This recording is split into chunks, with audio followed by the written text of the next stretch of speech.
You all saw that, right? Wow. Wow, indeed. The key must be the amulet Hatham took from London. We might know what it looks like, but we're no closer to finding it. Desmond, you need to keep going. Hey, he's your ancestor too. Why don't you hop in the Animus? Really? That's your response? It's like dealing with a 6-year-old. What is wrong with you, Desmond? You want to know what's wrong? I'm sick of being treated like I'm not even here. Desmond, do this. Desmond, do that. Desmond, you better figure things out because the sun is going to turn us all to ash. And I know I was really nice to you, but actually I'm just another Templar plot twist. And yes, I would like very much for you to be controlled by a magic space wizard so that you can murder me. So there's your answer. I'm sick of being a goddamn pawn. I thought it might be different with you. I mean, you're my father, but turns out you're no better than the fucking Templars. Controlling. Don't you ever equate me to those bastards again. You hear me? Everything I do, everything I have done, has been for you. Maybe I pushed a little too hard, asked a little too much, but try and remember exactly what's at stake here. You need to get it together, kid. We're running out of time. Right, was unusual. Well, I'm just going to pretend that this never happened and get back to bringing everyone up to speed on where we stand. The news isn't good. It appears this temple is powered by a collection of, well, I guess they're batteries. You found one on your way in, but there aren't any more, at least not down here. Any idea on where we can find replacements? Yeah. Not yet, so I intend to tiptoe into the Abstergo database. Now, if I can cross-reference these particular devices with their database, then maybe we'll get lucky. See what you can do. Obviously. Anyway, Desmond, you can either take a look around here or we can head back to the Animus. Just a quick heads up, replying to email chains will no longer return multiple instances of the word RE. Could cut down on subject length considerably. You know, I never used my email in 2012, so I actually have no idea how the hell that worked. Hold on. Are you sure about that? Haha, very funny, Sean. Focus, please. William, stop this. Hey there, Desmond. As you'll see from the date of this email, you've been in the Animus for a few days now. But don't worry, I've been staying on top of your vitals. Not even a blip. So it looks like extending the sessions won't be a problem. Whatever happened between you and 16 seems to have increased your tolerance. The Animus keeps you in a resting state, which takes care of fatigue, and your memories are vivid enough we're actually seeing micro-movement in your muscles, which means no atrophy issues at all. Still, we will be bringing you out for breaks just to stay on the safe side. That's Ubisoft's way of saying there's going to be less modern day. Actually, no, this game had the most modern day more than anyone else, and it was awesome. Loved it. Dialogue? No? No dialogue? How about you? Clock's ticking, Desmond. Really? They bump you out of the Animus with no fucking dialogue? Really? Damn. Okay. Sure. Oh, hi! Oh! Where the fuck did you go? So that email is right, she is just blipping around. Weird.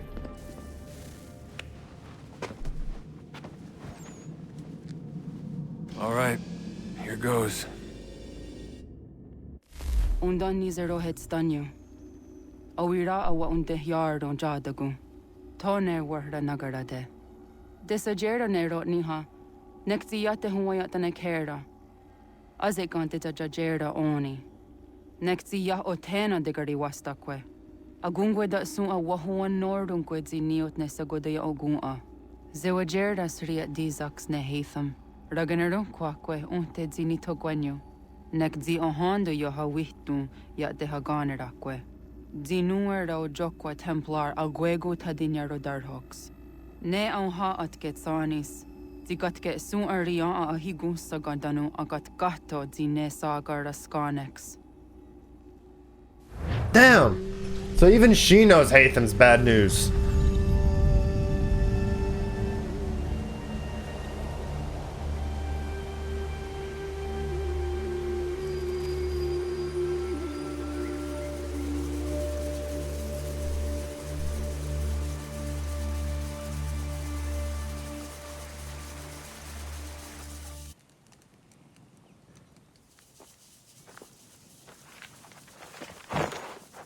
Zit one day sta. Onisa Jerdha. Ya otana gwanek gwanek. Radunagedu, te wakari chirunyana. Runajagedu na daratu danu yakodunis.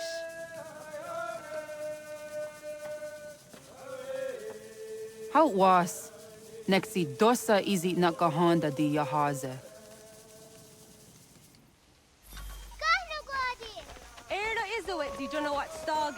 All right.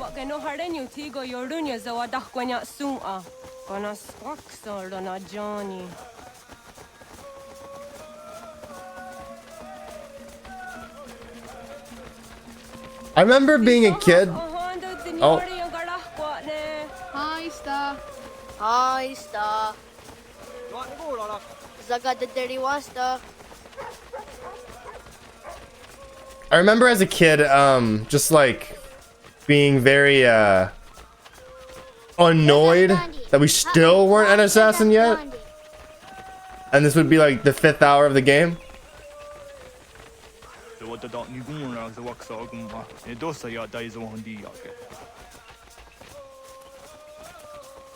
Toga nuam zede wakide. Gundi Gawana Oguaho Yaga Gundi Nagere Gaa Tony Gunas Dinio Ne Okwari. Dananera dietene kera. Renungue, runsat nage, de wat tirat kawas. Wagari warge di ot stara ganatanyadu, radinagare. Energy Detet Onatahaya Yedawawe. Men with guns in their cities. Wana hoda de wat karitsa dunyane. Yagoda setuga. Haha, Zora Gohadu.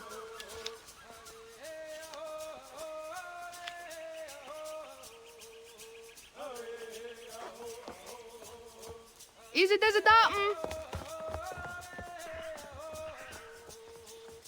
Aska degani asa gayeri. Aska de wat nyawe.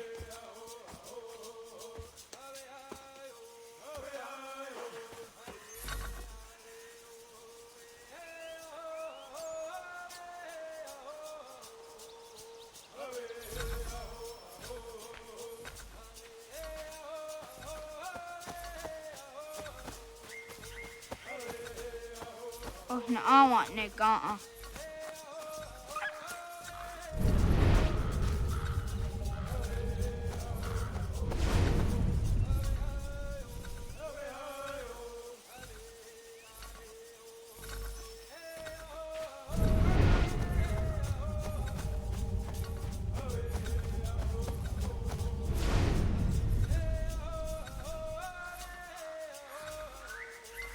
I probably should keep up with the database.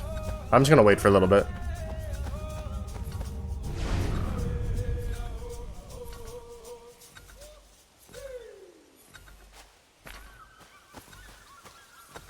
Waguyat that sorry. Unia these are the under Kadogariax. What the fuck made that sound? That sounded like a woman. I didn't see a woman in there. At least I don't think I did.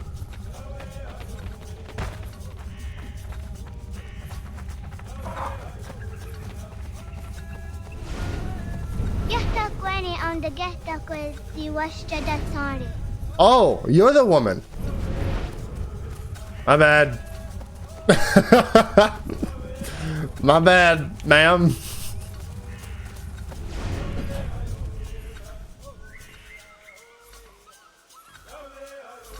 Awadaga Dewyoka Vinesira.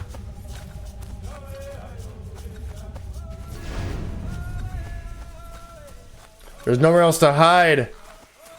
Jim Bob. Sadodasi. Anana Adawat Kirit Sirunyasi. Well, I failed that optional objective.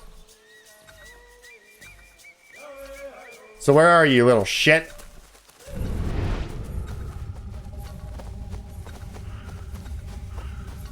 I ain't seen no more clues. Unless you're up here.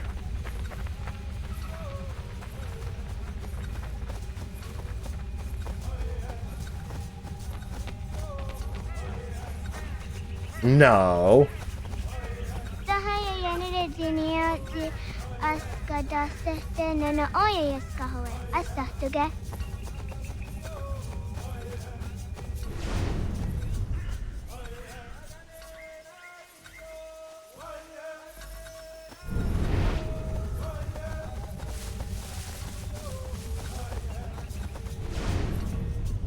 Ayadawazaka ne Oktasu Anana Adawat Kirit Sirunyasi.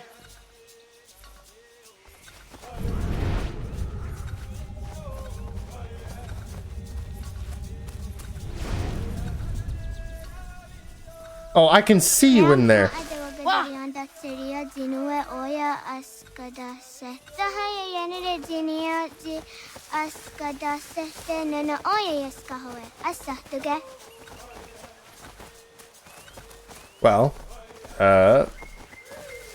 not much other places to hide here, though. That's the thing. You know, I mean, the fuck? Alright, let's check out the database. Okay, so Braddock was updated. Yeah.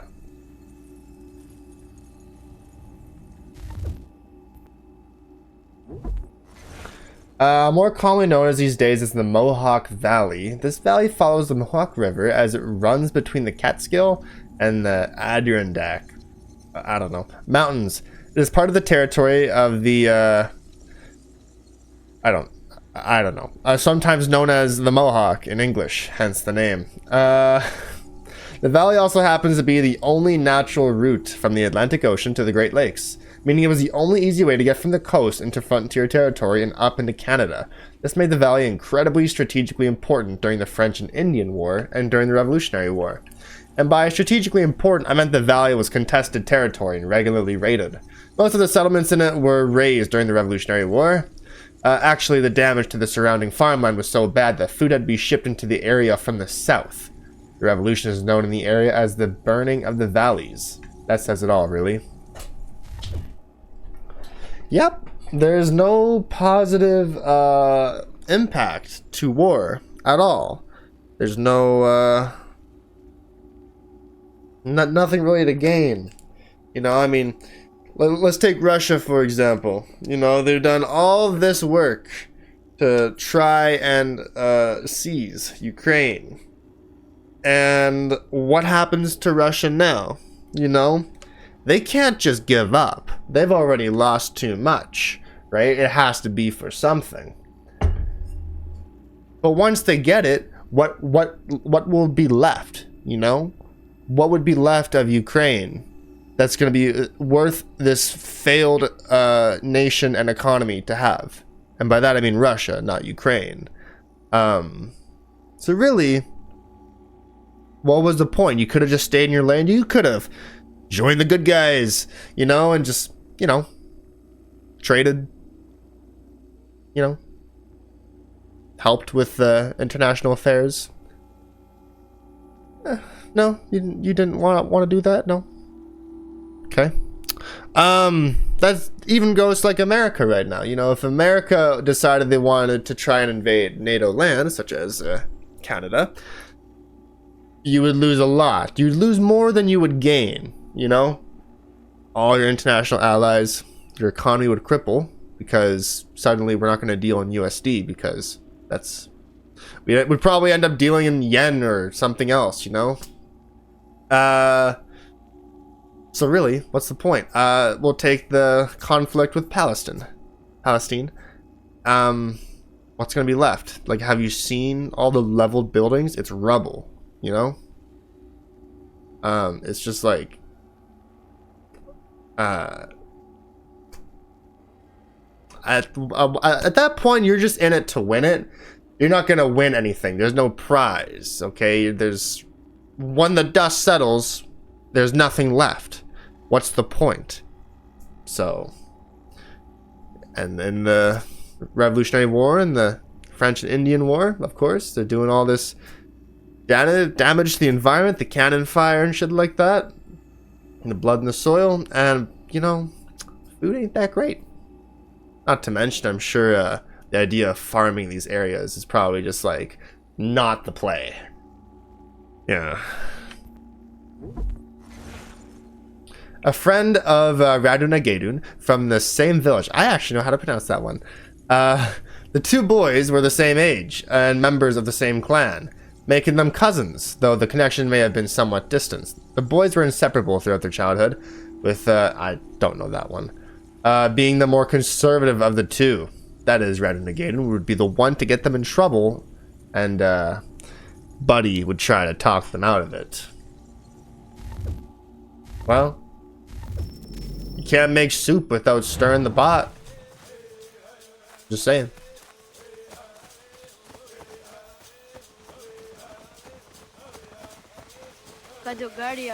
Me too. Tidawat kari chiduni.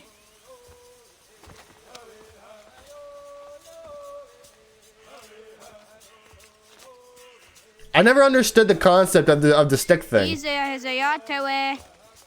Did someone just pick up sticks and whoever picks the shortest one is it? Aska, Degini, Asa, Gayerdi, Whisk, Yayak, Sada, Sadegu, Jotu, Oyerdi, Oskiware, Degni Ware, Asa Ware, Gayerdi Ware, Whisk Ware, Yayak Ware, Sada Ware, Sadegu Ware, Jotu Ware, Tawasa.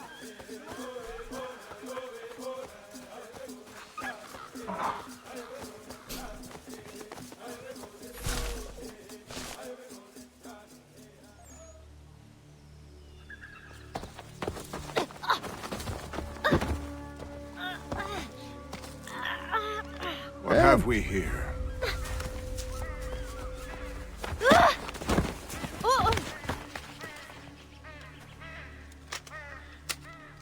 Icky and Lee. Gross.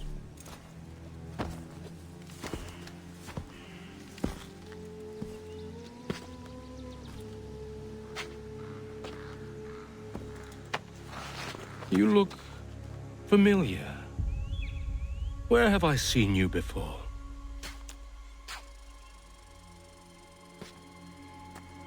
That wasn't very nice. That's your master's fucking child. Listen to that. He knows English. Not for a savage. You're spirited too. We have questions for your elders. Only tell us where your village is, boy, and you can go. Best do as he asks, child. I could snap your neck, you know. A little more pressure, and pop. The sad little flame of your life extinguished. You are a nothing, a speck of dust. You and all your ilk, living in the dirt like animals, oblivious to the true ways of the world. The wiser among you recognize the shape of the future. They throw themselves at our feet and beg mercy. But not you, it seems. No. You cling desperately to your ways, too ignorant to know your folly. But I am not unkind.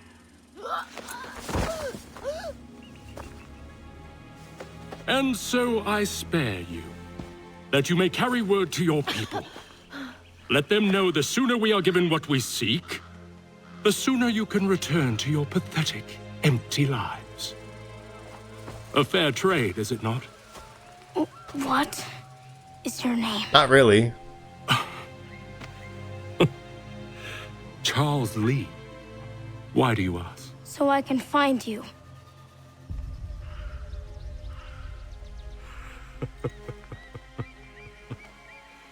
I look forward to it.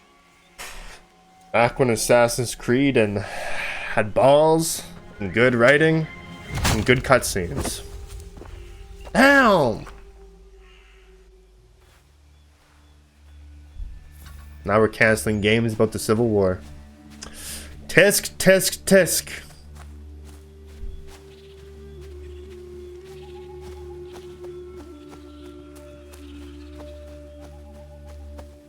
Oh! The village is on fire. Oh lord. Yeah!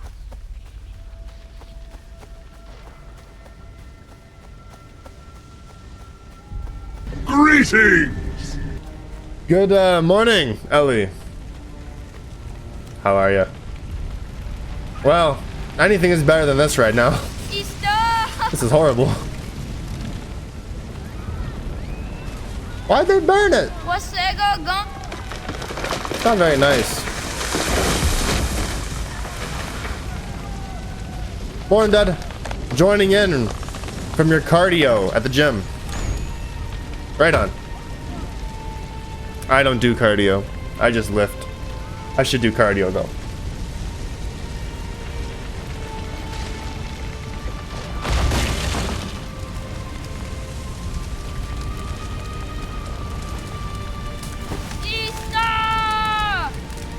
Cardio is probably a good way to finish burning yourself out after a lift.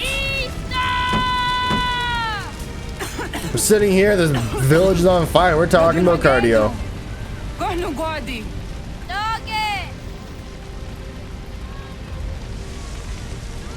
Pulls Monday, push Tuesday, legs Wednesday is your plan.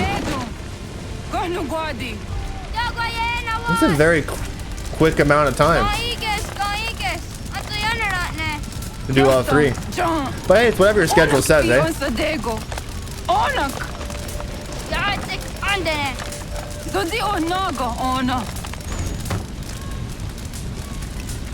I'll wait till after the very sensitive scene to talk about the gym.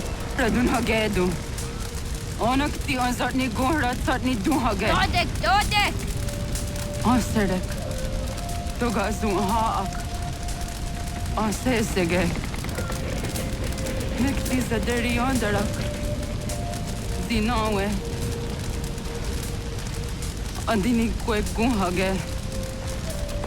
Ya, Zadoressa, da Quatka, da Girihu, Akenyagante.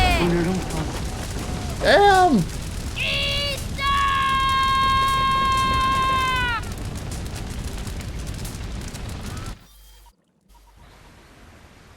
Ghana! Oh, naga isa. Dato waka ni kong roni. Segunda kena quase wahi.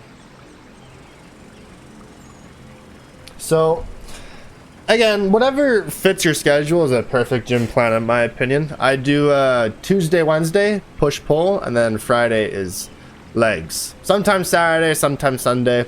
Kind of gets hard once you reach the weekend to break that cycle of things, or sorry, you break the cycle of your daily life once the weekend kind of hits, and I find it really hard to get to the gym Friday, Saturday, Sunday, but we get it in there eventually. So there is that. Yeah. Dio's actions during the Braddock expedition, along with her relationship with a known Templar, more or less excluded her from becoming a clan mother herself in adulthood. However, it seems even after her child was born, she continued arguing for action in the war, rather than the restraint advocated by the village elders. She did, however, cut off all contact with Hatham. It's not clear why the Templars attacked in 1760, or what their objective might have been. The village was nearly destroyed, but recovered over the course of several years.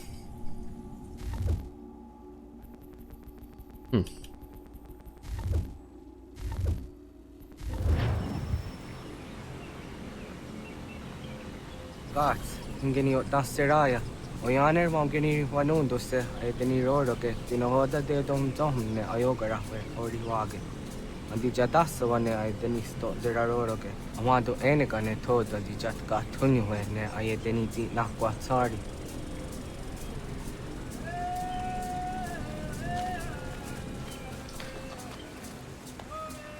Wasqueni, Yazodi de Wandore ne wahi. I. Yo tena de drown de ne ayena. Ha, Zezak Tinuwe yo dikunde.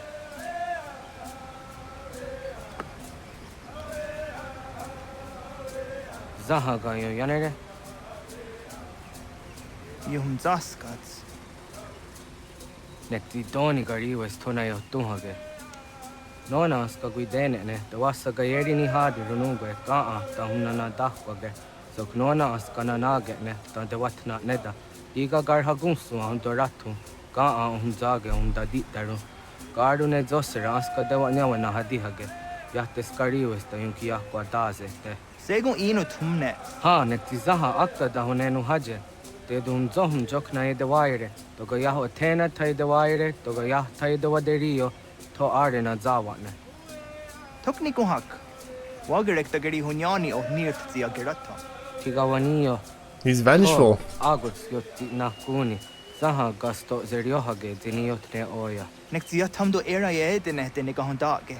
Yata diodun zohum unka e goderianderage wahi.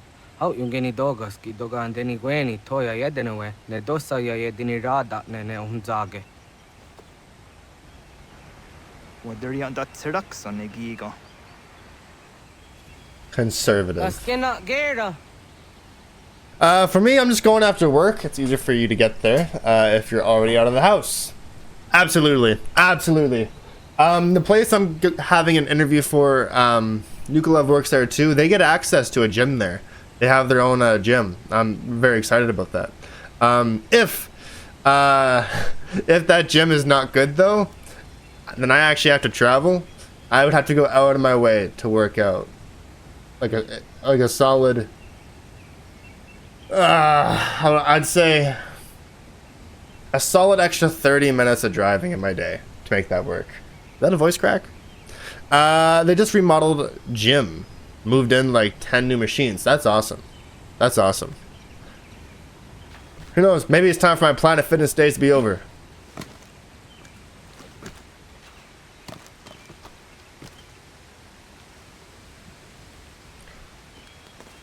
Maybe it's time to go to a quote-unquote real gym with the barbells. I like Planet Fitness. It's easy to adjust weight and work in with others. By others, I mean specifically my girlfriend. I don't work in with anyone else.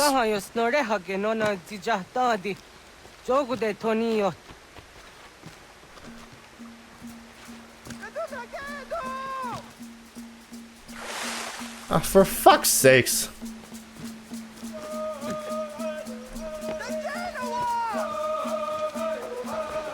You're fine. Flopping like a motherfucking fish. This guy.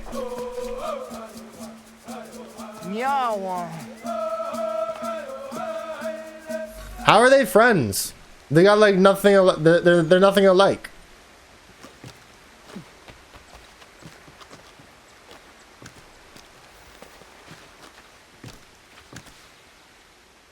Ona denirata. Zodzi one dore. Onioti isere zaha set satstege doga yacha sadatrege. Nekti ohnayawa ne doga atjada ne danogihie. Doga oya watzi nakunyanyo akta zatkan zera.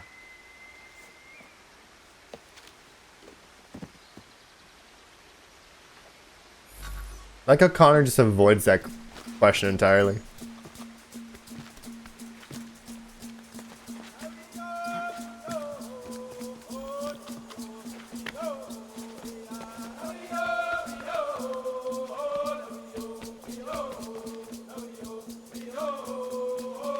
Oof, that's rough. I got a 24-hour gym because of the night shift, but ending up being there at like 7:30 a.m.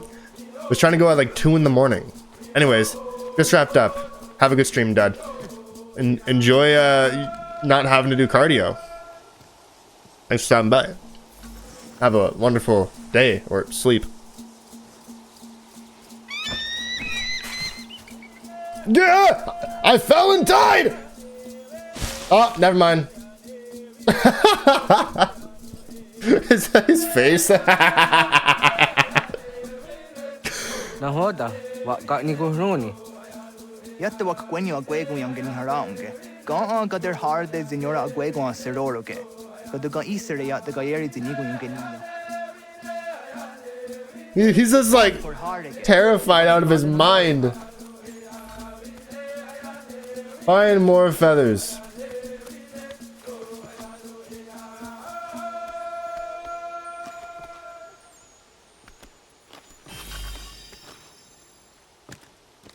I'm very glad that feather collecting was not a thing in this. Actually, never mind. Yes, it was.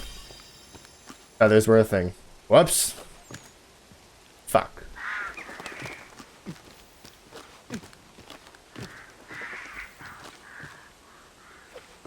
No. That is not the way. This way. This way, Kana! Go up! I believe we are on course.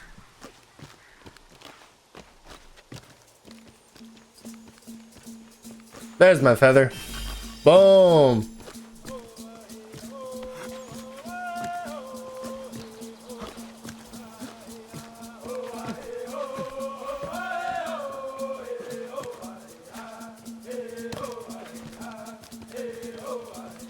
It's so satisfying to navigate the trees. A lost feature. Then again, not everyone would be a tree climber in Assassin's Creed.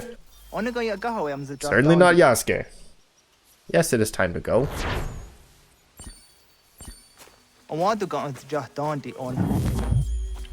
Yeah, segu de dum zom mai deni wararoro ge danuga nehum.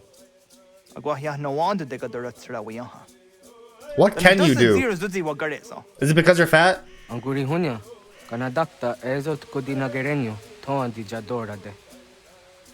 I mean, you're not that fat. I wouldn't say you're fat at all. Yot kwenya se kan heya de. Kaya danoru ne giga de ham tanega. Onek tia de waderi wa kwenyas tage ne sa oyera.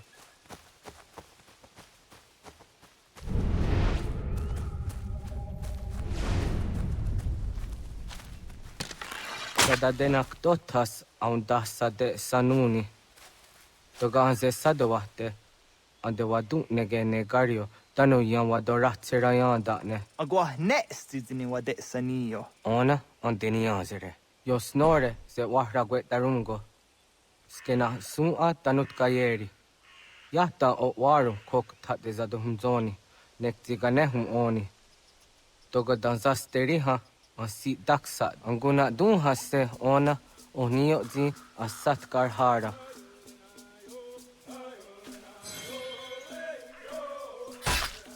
Jojera tu onek ti hasse tsari zi nume guja darorox ne gundirio. Dio sumagaru de ti de watskan hukwa zi kahnegi rata.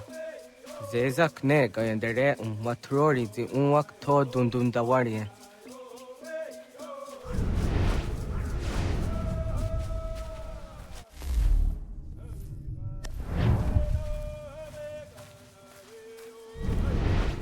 Oh, this would be where then? Hatskwi, mwasti de ham tanega ga iweskwe.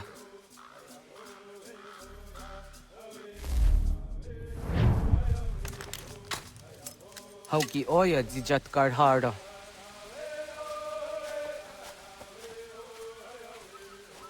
Kanto zat karhara. Kaniyot. Yu yanere. How jade nyanda ne zaha gario dawana ye deniena jini gariwe sugenir harde. Okay. Now I noticed the database was talking about fucking hairs. I'm thinking, what? Holy fuck! Talk about recent entries. Oh wow. Do we?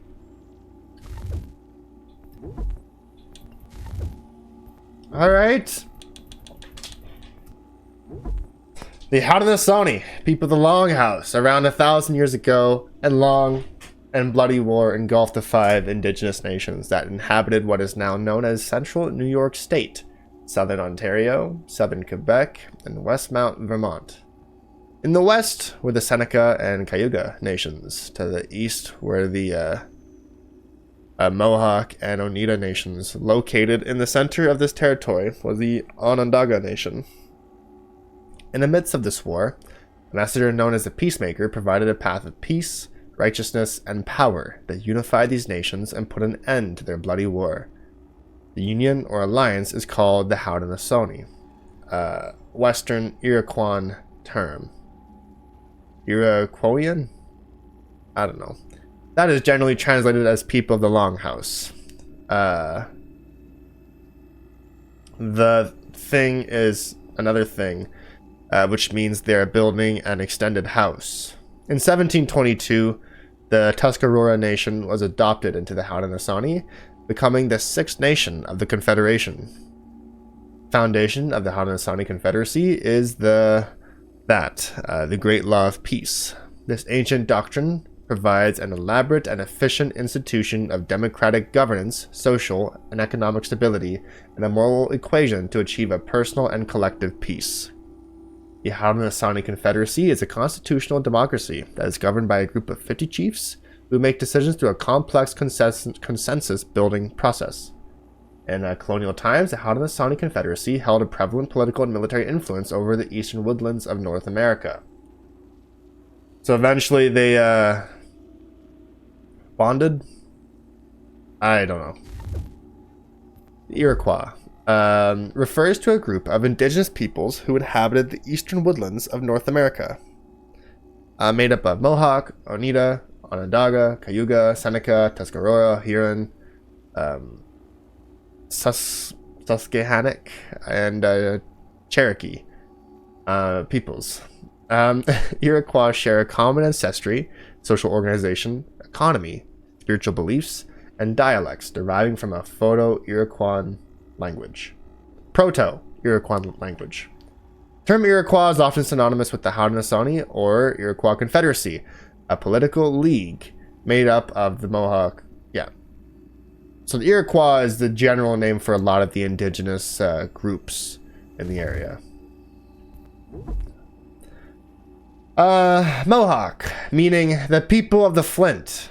The Mohawk are indigenous people who traditionally inhabit a territory that stretches northward from the Mohawk River Valley to the St. Lawrence River Valley. It spans a geographic area of what is now known as New York State, western Vermont, and southern Quebec. The Mohawk are joined by the Oneida, Onondaga, Cayuga, and Seneca nations, who found an alliance or confederation over 1,000 years ago, called the Haudenosaunee, people of the Longhouse.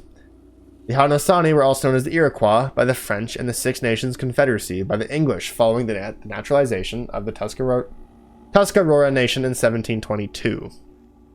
Called Mohawk by the Dutch after an offensive Algonquin term for cannibal. What? Called Mohawk by the Dutch after an offensive Algonquin term for cannibal. Oh, is Algonquin? I don't know if I'm pronouncing that right. Is that the term for cannibal? The Mohawk are considered to be the keepers of the eastern door, sharing with the Seneca Nation the responsibility for guarding the doorways of the symbolic longhouse of the Haudenosaunee Confederacy. Due to their strategic geographic location in the east, the Mohawk were the first of the Haudenosaunee nations to establish diplomatic and economic relations with Europeans on behalf of the Confederacy. Could it be because they fucking burned the village, like, right away? The Oneida means people of the standing stone. They are the member of the Haudenosaunee Confederacy.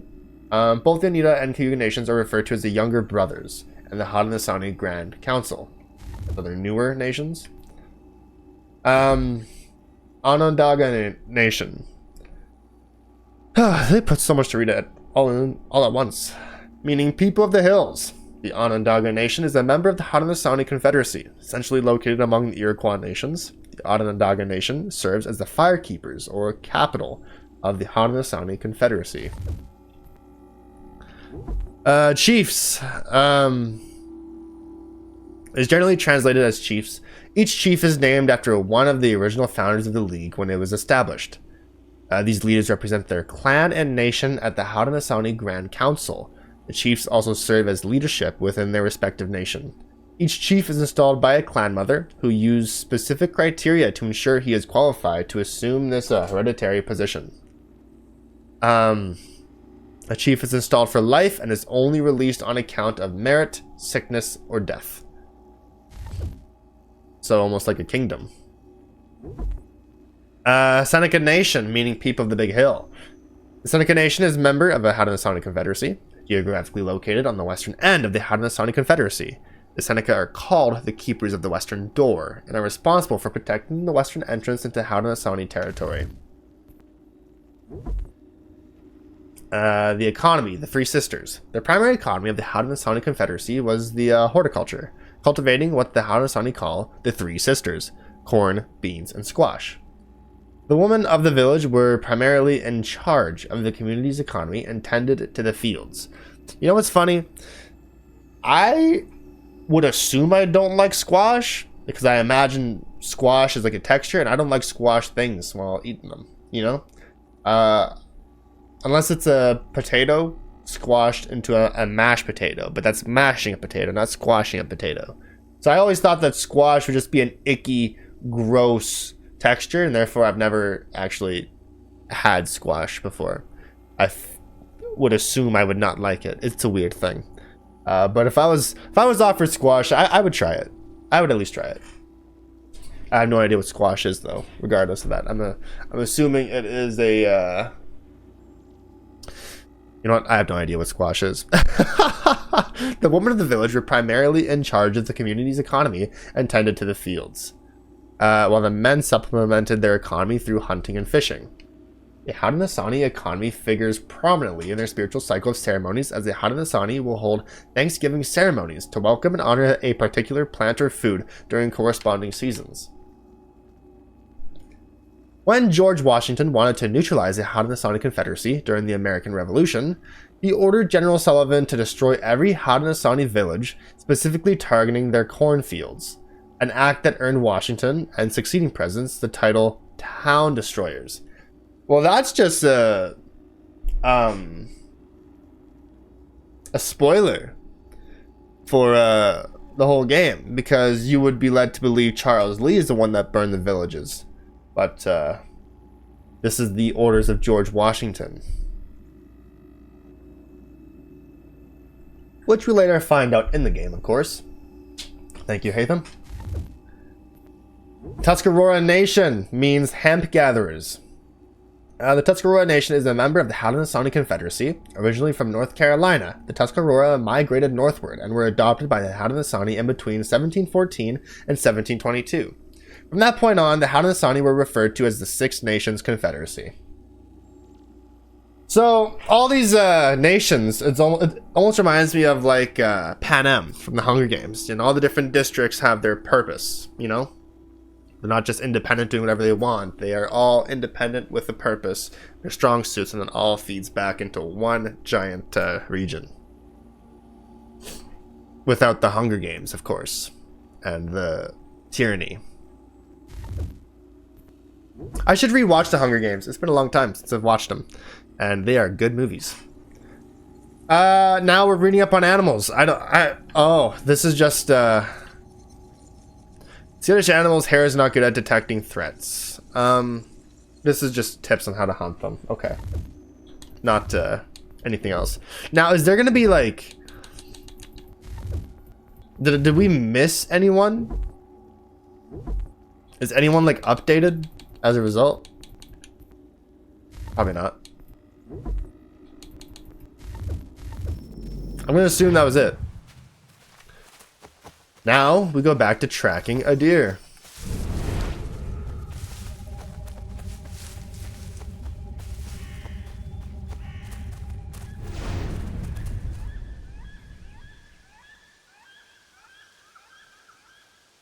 Toidawes, so that's the nearest is a honor. Yeah, kaya gwire danu kahore aunaya anga daksa de ne ganehum.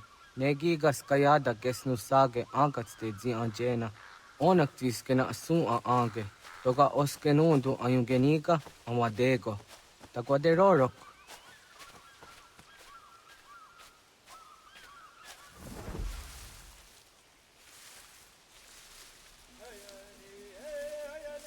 Be very quiet.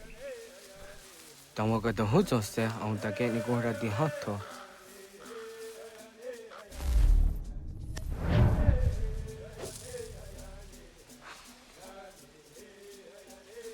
Now, hunting in the game is nothing like this. You just run around and kill shit. As a matter of fact, yeah, you would hit them with a fucking musket.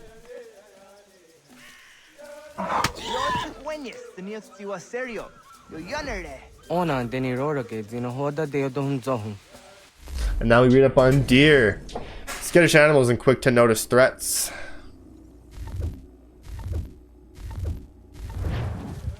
I'm sorry, there's another update.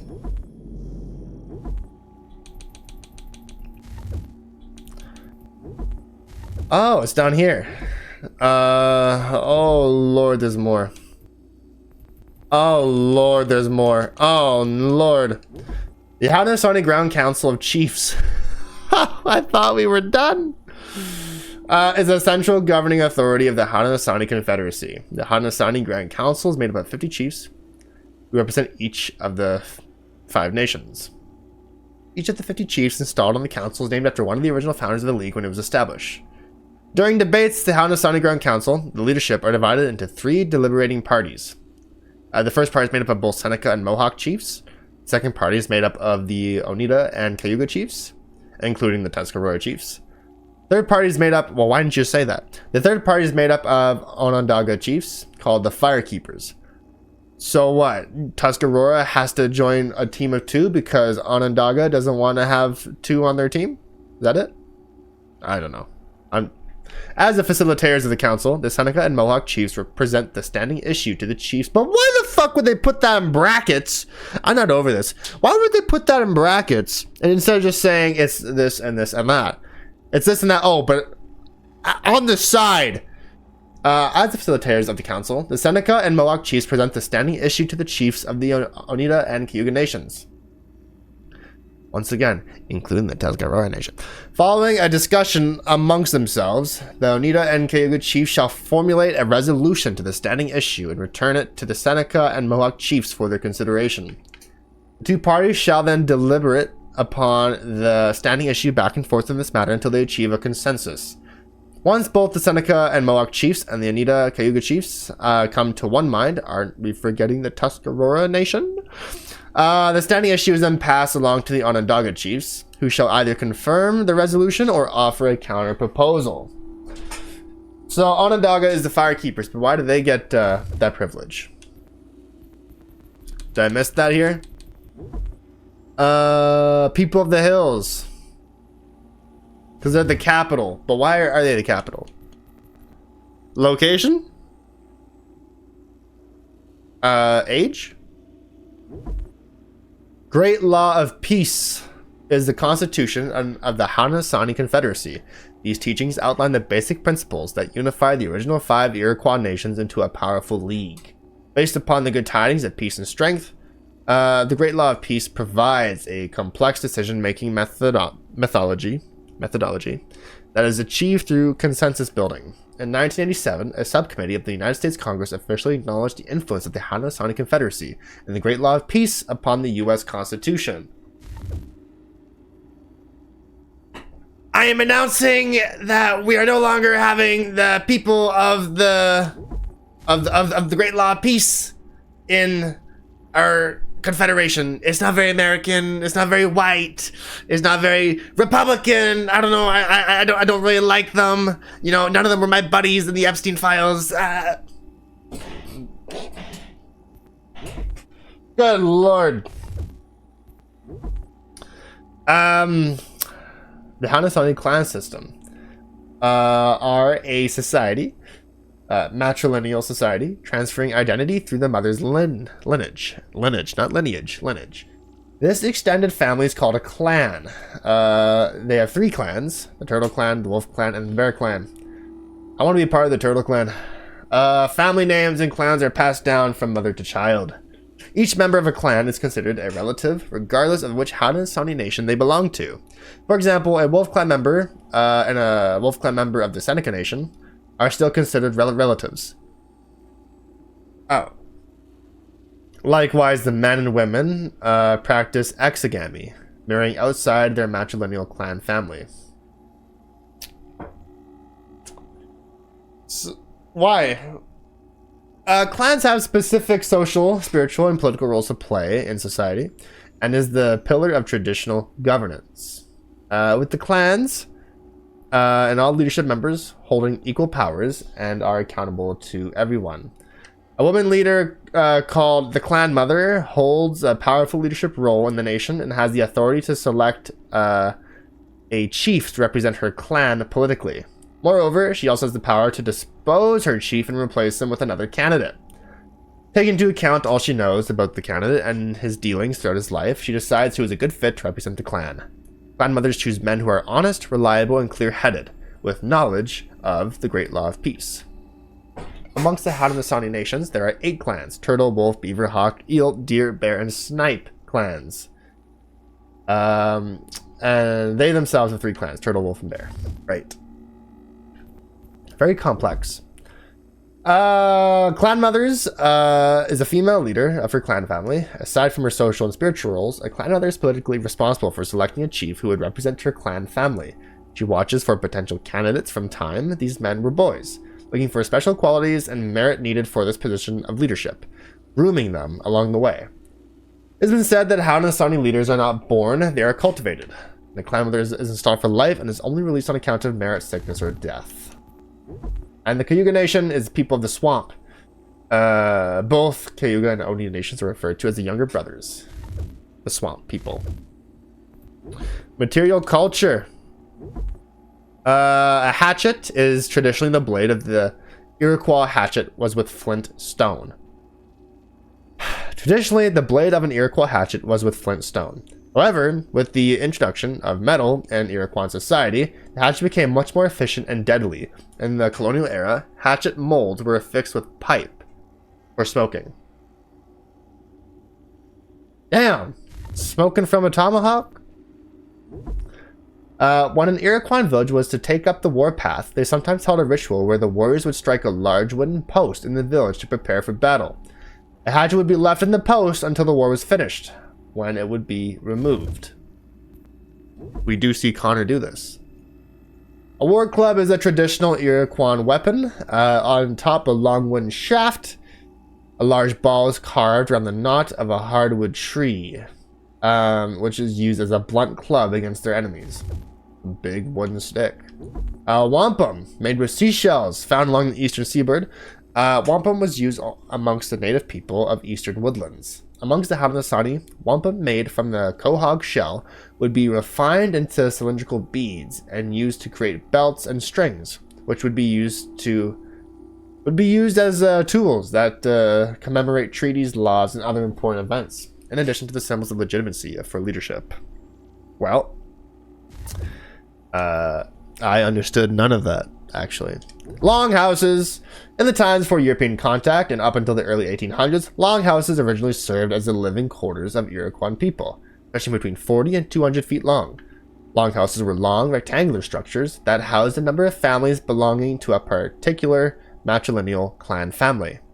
Along the inner walls were open compartments for each nuclear family with a long courtyard in the center, which connected the 2 entrances of each end of the building. 2 adjacent families would share one fire hearth at each compartmental increment. When the peacemaker brought the good tidings of peace and power to the Iroquois, he used the concept of the longhouse as the symbol of the political and spiritual union of the Iroquois Confederacy. The Great Law of Peace identifies specific, geographically appropriate household rules for each of the 5 nations, sheltered beneath the dormers of the symbolic longhouse. The Mohawks serve as the keepers of the eastern door, the Senecas as keepers of the western door, and centrally placed Onondagas serve as the firekeepers, where all Confederate business is transacted. Each nation had its own hearth, which symbolized its own domestic government, while the rafters symbolized the laws of the League. that continues to extend with every resolution of the Grand Council of Chiefs.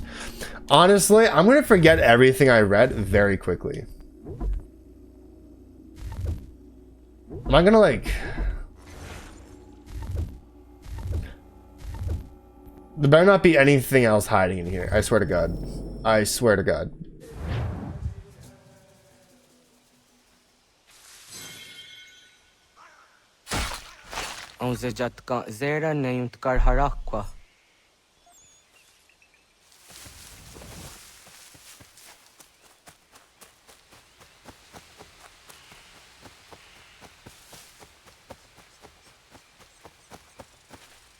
Look at that.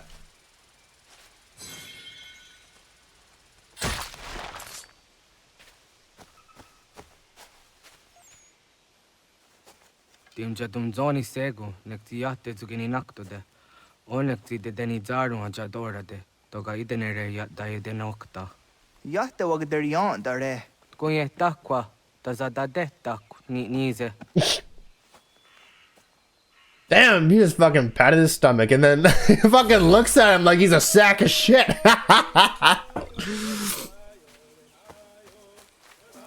Damn. Air assassin animals.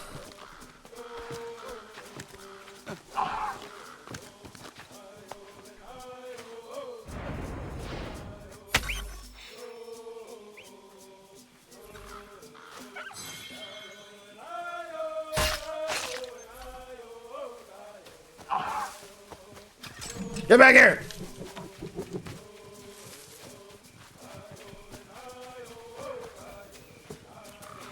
Oh Lord. Boom! There we go. You fucking took him out with your bare hands. Just a little ha! You know? Shit.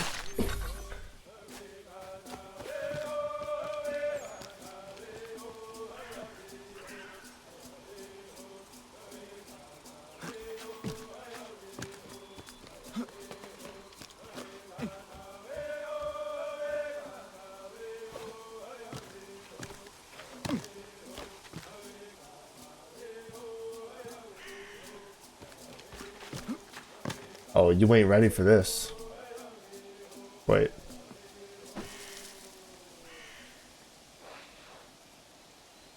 You ain't ready for this. Look at them! Look at them all coming. Can I get a double kill?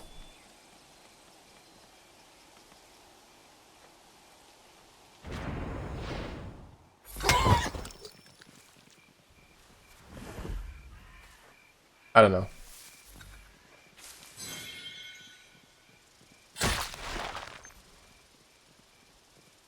You're still coming too, hey? Alright, come in then.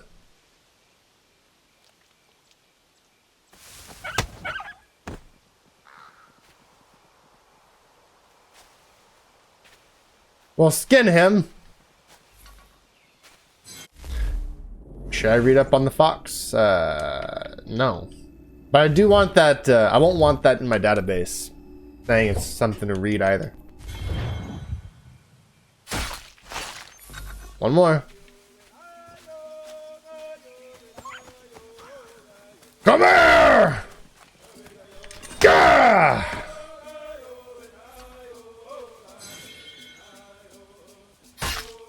De ona.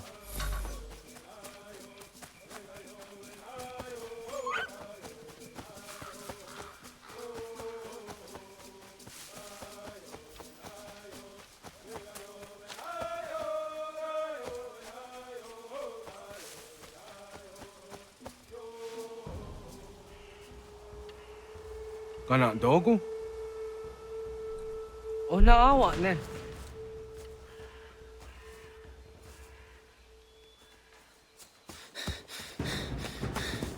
Otku.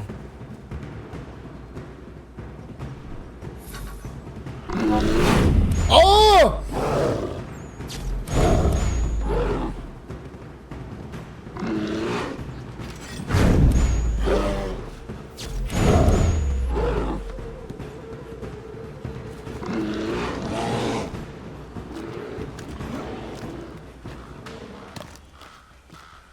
Damn.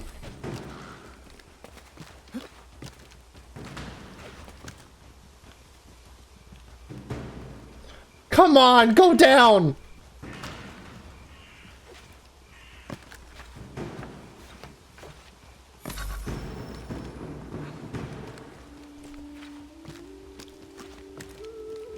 Sitting there, not going down. There's a bear. Dude was gone though. Hey, buddy. Big game for a big boy, huh? Agua gets honey, was get nyagante. Nyawa. I'm the Jahtandi ona. I was here on Najak, who didn't go Rayanda, ne, Dinojera ya ezo de Tiena.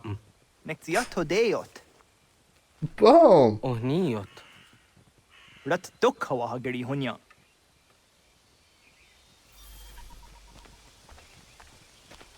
So quick to fucking accuse him of being ass.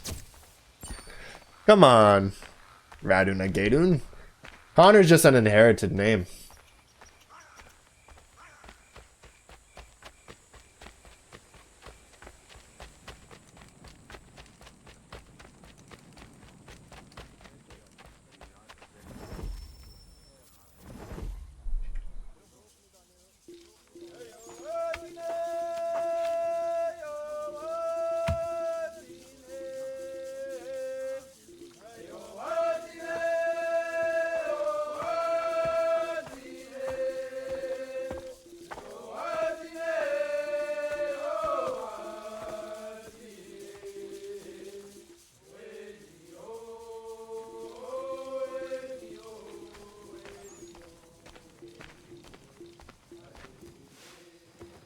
Ogaderian dare Gizardi Hoye was Onogera Gia Garha Gunchedeweta. Onogera Gia Deatia Jatardanire ne Oya Ganyoke Haga Ziwaterio. Una was Sundade Donzaderi Hua Seraguase. Yohunjanorunge, Yunguadena Dayan, Danune, Arjunguaderi Wayani ne. Ayatia se Donisege Undruhunza. Arahaja Zidogane Gando, Ayatiri Hune Kiswas, Saha Odisas Tasirayanda ne. Yunguadora is in a ton I de wayer hage. Yunguayat dodar he un zinogayera ne de tiswa neda. Danu ne dogat ton o de wayere yot deru ayunguajonha se. Onujera Zitoni Ori Hawana ne I the Wada Den Hodu.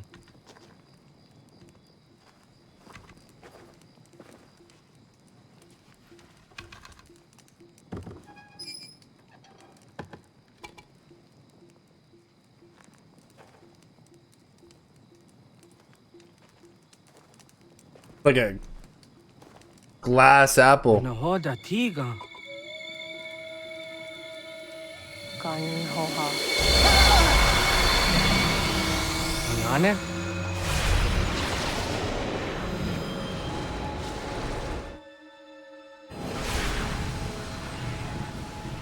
Greetings, Guardian. Are you a spirit?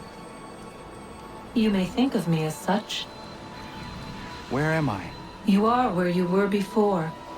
If you mean to ask what it is you now see, it is known as the Nexus. From here, probabilities are calculated so that the proper path may be chosen. What path? Yours.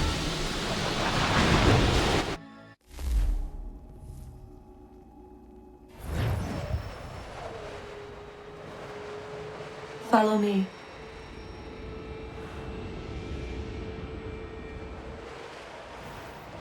You know, we haven't seen stuff like this since like Valhalla, which is why Valhalla is my favorite RPG for the Assassin's Creed games. Selected a form familiar to your culture. It is designed to ease navigation. You know, the 100% requirements of this was fucking awful. You couldn't hit shit. Millennia for your arrival. You who will bring to him the last piece, that he may open the door. I do not understand. Nor need you. I sense my words cause pain. But such was not my intention. You are important, child, in more ways than you will ever know. As we speak, forces gather in secret, preparing to seize control of the land. If they succeed, the sanctuary will be breached.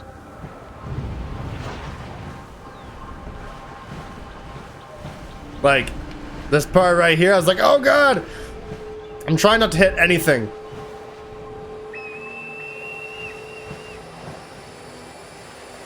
Yours is a special lineage. Past, present, future. Many are connected to you. Many who have changed the world, who will change the world. So too shall you. I have called you here that you might know your duty. You must protect Sanctuary from those who would undo our work. What sanctuary? What work? I think I commonly failed right here. Maintaining your current force will result in a negative outcome. Premature access will destabilize the region. Your village and its people will be destroyed.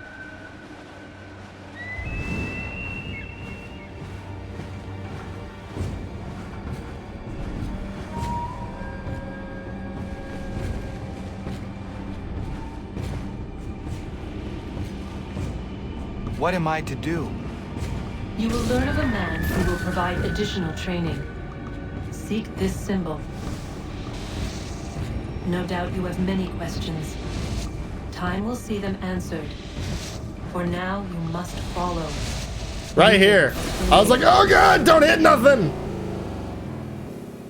Did I do it? Did I fucking do it? Did I get 100% first try? I fucking did. Wow. Avoid midair collisions. I didn't get a single one. Beautiful. Look at you go, NukaDud.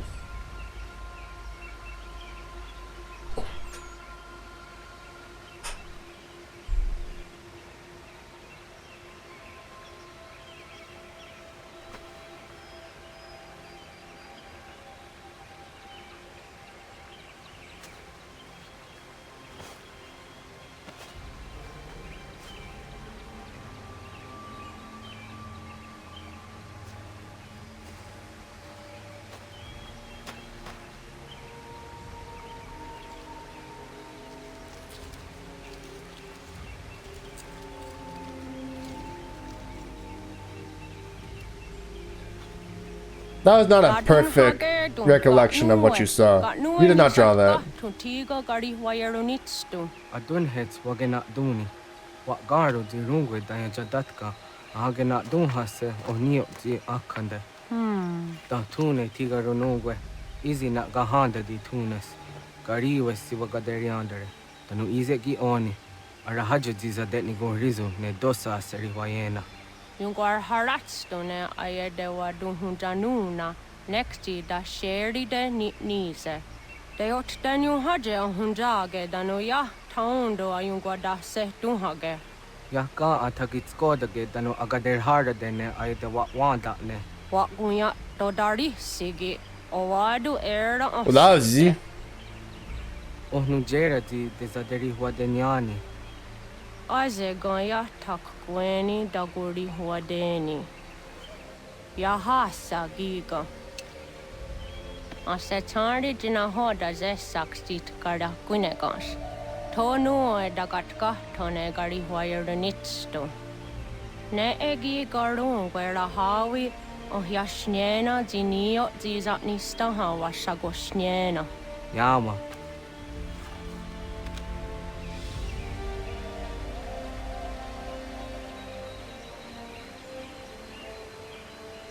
Seria sadoga, nekti gets hani sudzi ezos are harde. Was sezakane gari huayronitstu, satahatsari.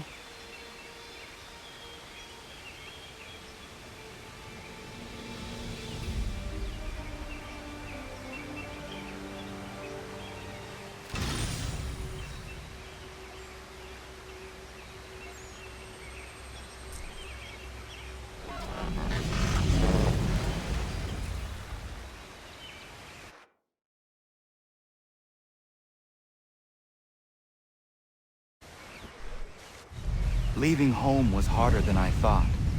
I expected the journey would fill me with a sort of pride, a sense of accomplishment. But whatever it was that carried me away from home soon fled, replaced by questions, and no small amount of doubt. Had I been too hasty? Had I made a mistake? The others in the village, they thought this was something I wanted, something I chose to do. But it never felt that way to me. No, it was not a choice. It was an obligation. Because if not me, then who? There you go.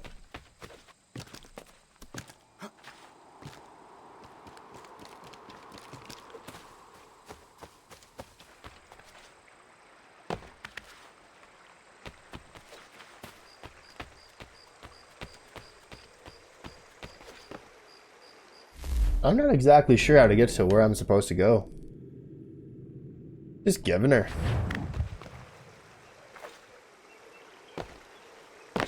Arkham, welcome in. This is likely the place.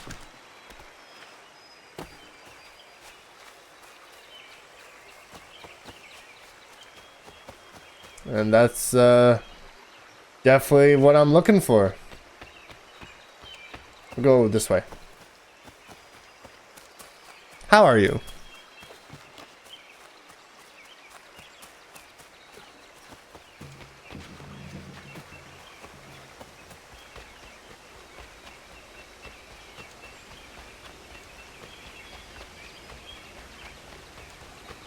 You're fine, not much going on. Same here. Same here. I just figure I'll stream Assassin's Creed till about another 7-ish hours? 6 hours?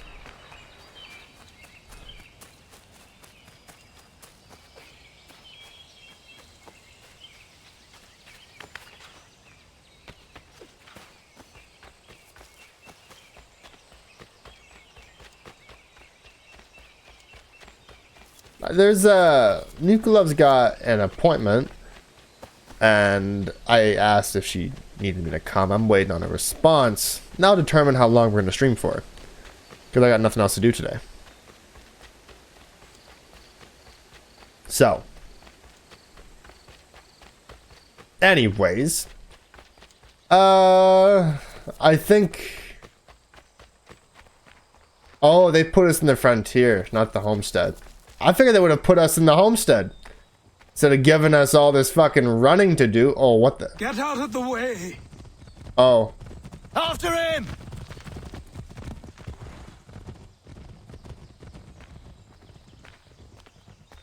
That's who I was looking for. Okay.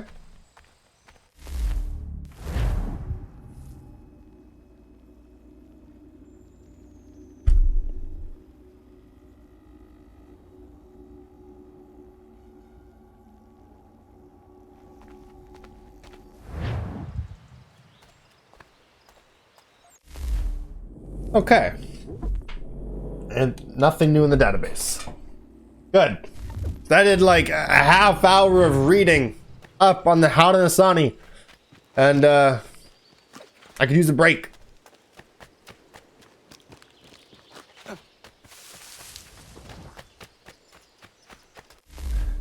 Best... Oh, they're gonna make me run all the way there.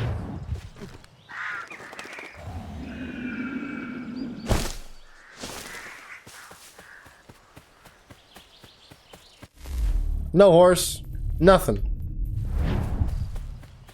Just run. Oh! Nice. I won't steal your horse. Though that sounds like a splendid idea. No, that's not nice.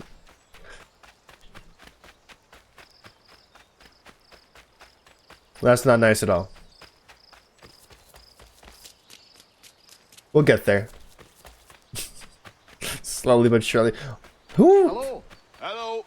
You must be one of them native fellas from the, what's it called? Iroquois tribe. Aye. You from that? Course not, Terry. Iroquois ain't a tribe. Is so. Is not. The Iroquois is a confederation. Confederate what now? Confederation, ya Tony. It's a group, an alliance. Lots of different kinds of people, all united. Right. Like I said, a tribe. Listen, you toddy-headed twiddlepoop. There's a difference between a tribe and a confederation, and it's not my fault your skull's too thick to make sense of it. Who you calling a twiddlepoop, you crump butt scab? All right, Twiddle Poops, let's move on.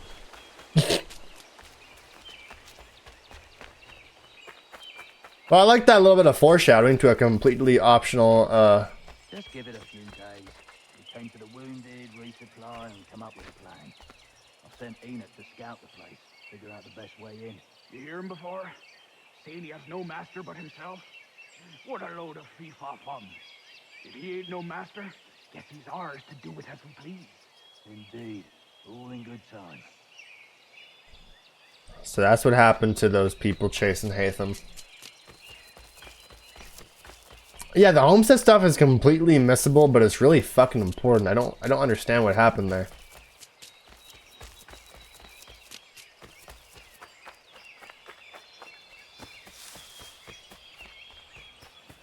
Finally.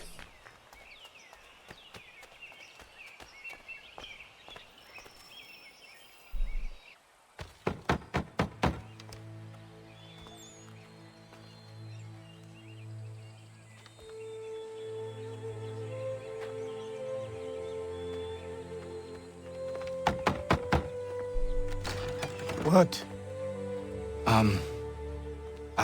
I was told you could train me. No.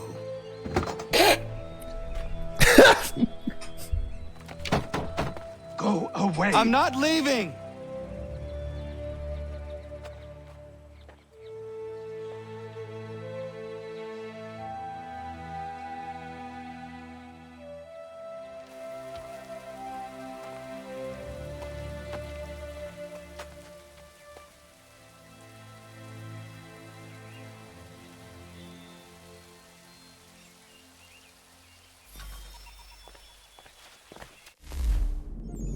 Okay, you may not think to look at him how, but this man was once the mentor of a powerful branch of the Assassins, the Colonial Brotherhood. Achilles' life before he was an assassin isn't well documented. It seems that most of the records were destroyed when the Templars nearly wiped out the Order in 1763. From what I do have, Achilles was recruited in the mid-1730s and became a mentor in 1746. He had a gift for both recruitment and organization, so before long was head of a crew of assassins that spanned the colonies and much of the frontier. Achilles strengthened the ties between the Order and the nations of the Iroquois Confederacy, particularly the Mohawk. Though, as far as our records show, Connor is the first Native American to actually become an assassin. In which we don't really know who Connor is right now. He's still Radu Nagedun.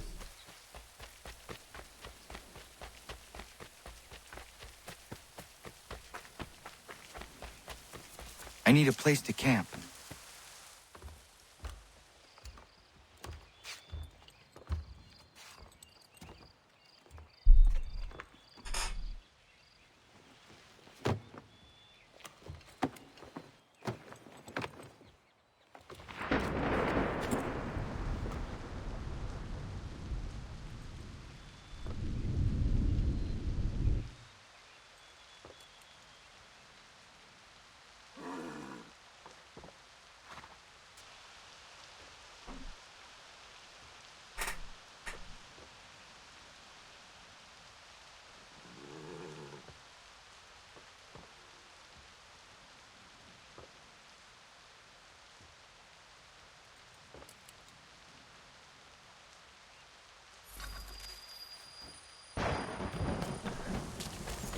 Convince the man to speak with you is the objective hidden behind my face cam.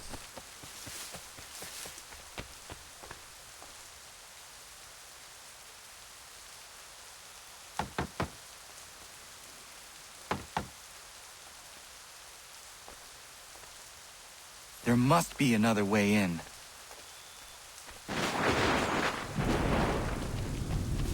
Yeah, just break into his house? That sounds like a good idea. Please, all I ask is a moment of your time. I apologize if I've been unclear or otherwise confused you with my words. It was never my intention to mislead, so let me try to clarify. Get the hell off my land.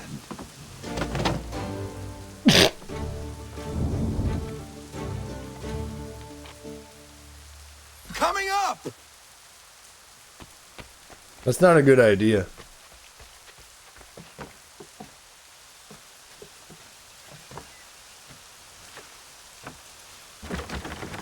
Just hear me out. What are you so afraid of? Afraid? You think I'm afraid of anything? Least of all, self-important little scab like you? Or you might dream of being a hero, of riding to rescues, of saving the world. But stay this course, and the only thing you're gonna be is dead. The world's moved on, boy. Best you do too.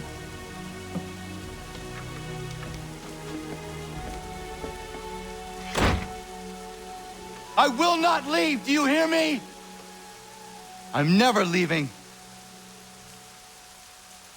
Just wait, old man. You see, maybe you should tell him about the fucking spirits. Juno. You know, that might change things. I will Piece not of be Eden? defeated so easily.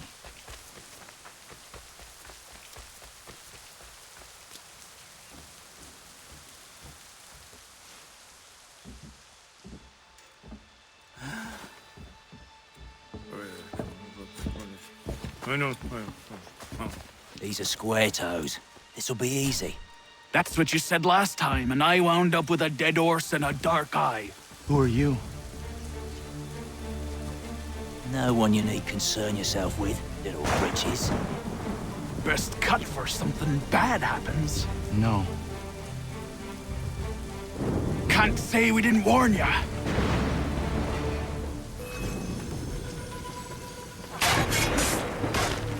You're only making things worse. Oi, brothers! Let's go! Songs and turrets can't save you now.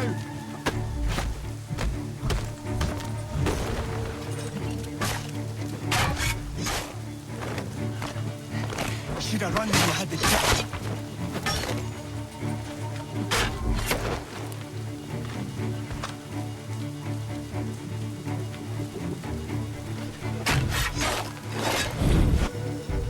Why are you here? What do you want? Best ask the boss man. Damn! You working for the old man, then? That it? Maybe this'll get you talking. Oh.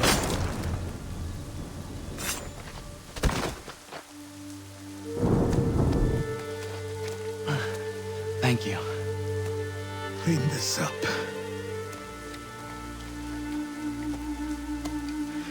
Then I suppose we should talk. Thank you, Achilles.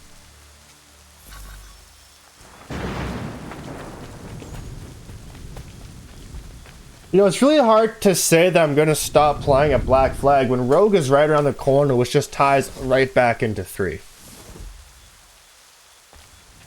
After a 100% run of Black Flag, I ain't going to want to touch Rogue.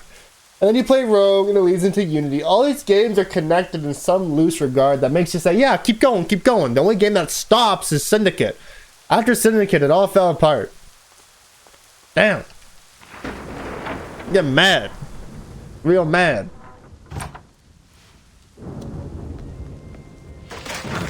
Ha! And you were making fun of your friend for being fat. You broke the fucking chair. Good lord. Sorry. Not your fault. This whole place is ready to come down. Goddamn miracle it hasn't already. Anyway, who are you? My name is Radohangado. Right. Well, I'm not even going to try and pronounce that. Now, tell me why you're here. I was told to seek this symbol. Do you even know what that symbol represents? Or what it is you're asking for? No. And yet, here you are. The spirit said that I am... These spirits of yours have been harassing the assassins for centuries. Ever since Ezio uncorked the bottle.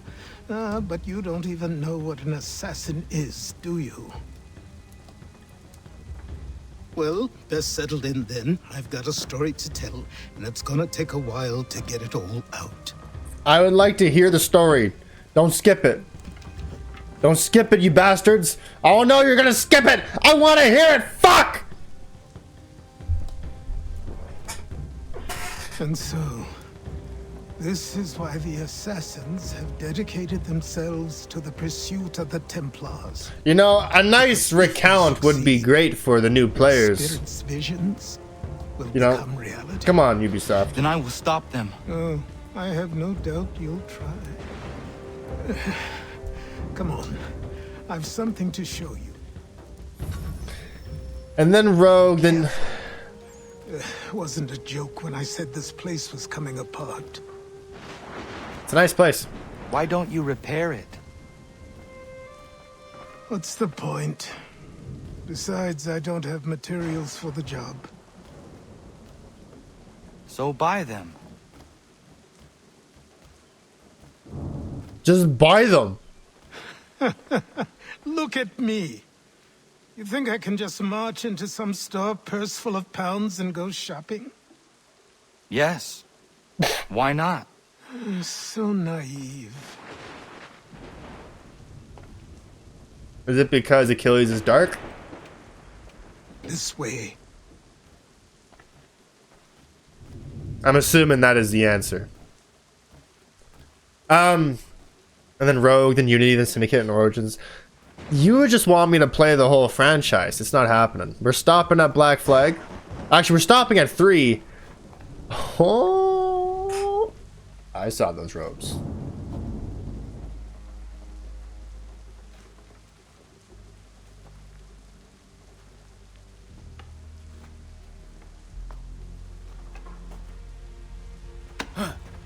I don't think you can just come in here, throw those on, and call yourself an assassin. I did not.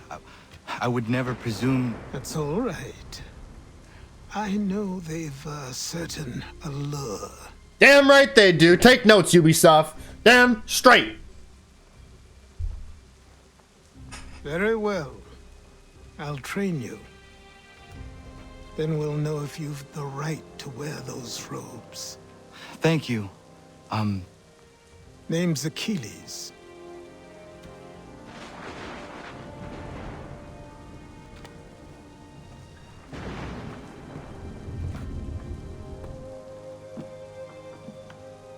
Come on then. We've work to do.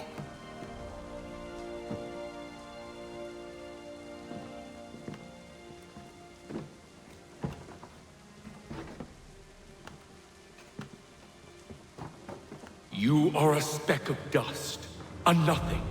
You and all your kind. Living in the dirt like animals. Oblivious to the true ways of the world. What do the Templars want? What they've always wanted. Control. They see an opportunity in the colonies. A chance for new beginnings, unfettered by the chaos of the past. This is why they backed the British. Here they have a chance to illustrate the merits of their beliefs. A people in service to the principles of order and structure. I have seen what is to come if they succeed. They have to die, don't they? All of them. Even my father. Especially your father. He's the one holding the whole thing together.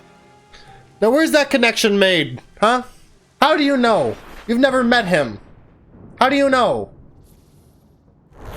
How do they put any of that together? That's bad writing. Maybe they should have shown us that whole story Achilles is So telling. I trained in running, in climbing, in fighting, in falling.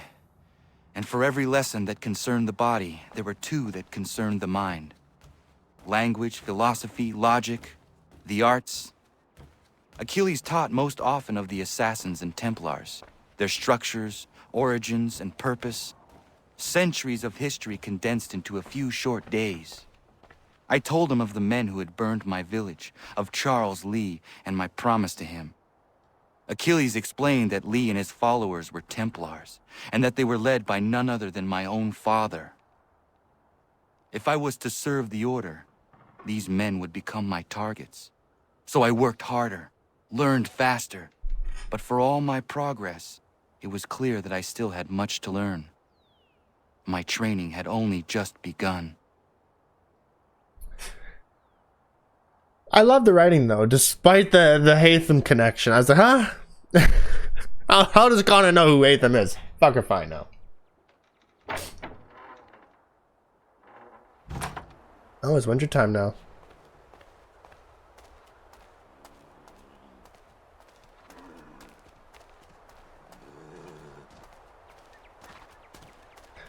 Are we going somewhere?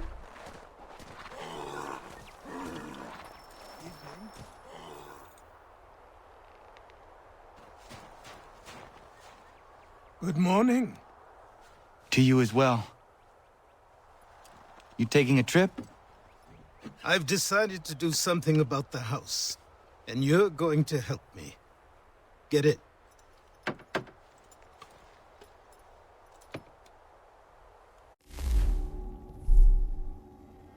So we can go shopping. Is it just because you were old then?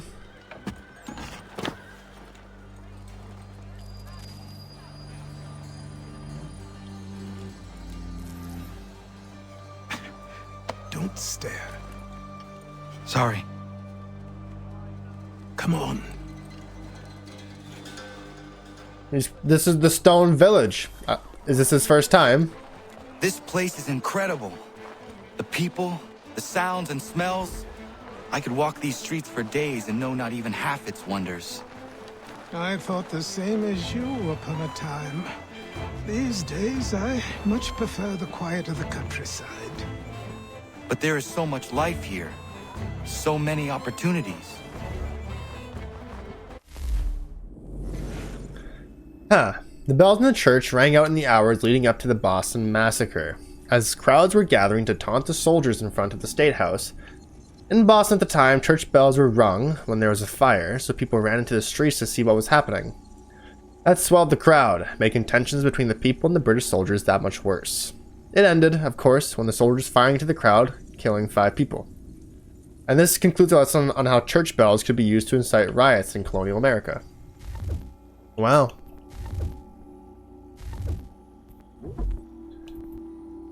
Charles Lee, updated. Frustrated with his lack of advancement with the British, Lee moved back to New York in 1773. He quickly became a supporter of the revolutionary cause, and in June of 1775, he joined the Continental Army with the rank of Major General. Lee began his service under the command of George Washington, which, graded, since Lee had some hopes of being named Commander-in-Chief of the Army himself. Given Lee's experience, he might have had a point. But he also had his drawbacks. Most notable was his temper. Lee was quick to anger and had a habit of being very vocally and publicly angry when he didn't get his way. Bosses love that. Lee also had some other rather odd personal quirks. He was exceptionally fond of dogs and was continually surrounded by them. In particular, his much-loved Pomeranian. Never trust a man continually surrounded by tiny dogs. He was also vain and liked tailored suits, but rarely washed them, meaning that he smelled a little better than his animals, and worse, according to some. Wash your clothes, Charles. Shit. You're second in command? You smell like that? Despite his failings, Lee was both a competent leader and popular with the troops. This smelly bastard. Washington recognized it and named one of the forts of the Hudson River Fort Lee in his honor. If Washington was hoping that just naming a fort after him smooth over their rocky relationship, it amazingly didn't work. In fact, as time went on, Lee became less and less fond of Washington and became reluctant to follow his orders at all. When Washington retreated across New York and New Jersey in 1776, he sent several commands to Lee to follow him, which Lee did, but very slowly, which may be what resulted in him being left behind and captured by the British in 1776. Still, it's understandable. He probably had to stop every 5 minutes to let his bloody dogs piss in a hedge. Fortunately for Lee, he resigned his commission in the British Army shortly after taking on his role in the Continental Army. That meant, instead of being tried for being a deserter, his imprisonment in New York was more of an inconvenience. He was wined and dined by the British, allowed to have whomever he wanted as a dinner guest. It was basically a bed and breakfast. In return, Lee gave up information about the state of the Continental Army. Ugh, that was so much. It was a long passage.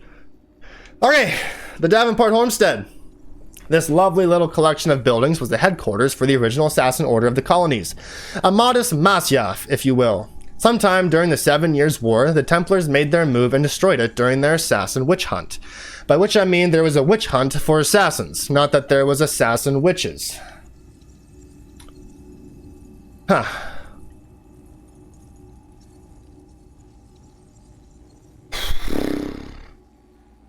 A modest Masyaf, yeah. The homestead, if you will. Like Order 66. Achilles survived the attack and stuck around to keep the manor standing. Barely, by the looks of it. Once Connor came along, it flourished again for several decades, even surpassing its former glory. Then it suddenly vanished early in the 19th century. Any manor that can suddenly vanish is both interesting and unsettling in the same measure, though probably not a great investment.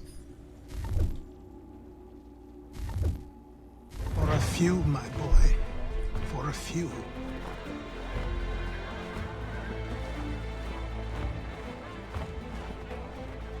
Lots of reading. Truly. There's a store close to here. You're to buy the items on this list. Tell them where the carriage is, and they'll see that it's loaded. Understood? Yes. Good. You're also going to need a new name. Your skin is fair enough that you might pass for one with Spanish or Italian blood. Better to be thought a Spaniard than a native. Yeah. Better still than I. That is not true. What's true and what is aren't always the same. Yeah. What would you call me then? Kana. Yes, that will be your name. That's the name of Achilles' son. Right then, off you go. And Achilles' son passed away. Game doesn't really tell you that. Yeah, I think this guy is gonna pass as a Spaniard. Totally, with his stone hatchet. Yeah. You know. Yeah, totally. Yeah. The braid. Yeah, the you know, indigenous symbols of his quiver. Yeah, 100%. His little armband too. Yeah, nice one, Achilles. Nice one. Maybe this is why the colonial assassins fucking failed. Huh? Because you were what, mentor? And that's your judgment? Damn. Notice how Connor has a little bit of a red assassin sash right there? Back when that mattered. It stopped mattering. With, was it Origins? I'm pretty sure. Did Jacob and Evie have a sash? I know Arno did. Very loosely, though. Sorta. Or did Arno have one? When did Assassin stop wearing a sash in the games? The Revenue Act, the Indemnity Act, the Commissioners of Customs.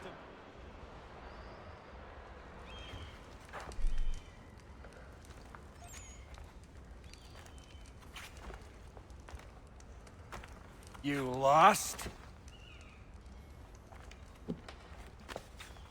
I need the items on this list. Will you be paying with coin or trade?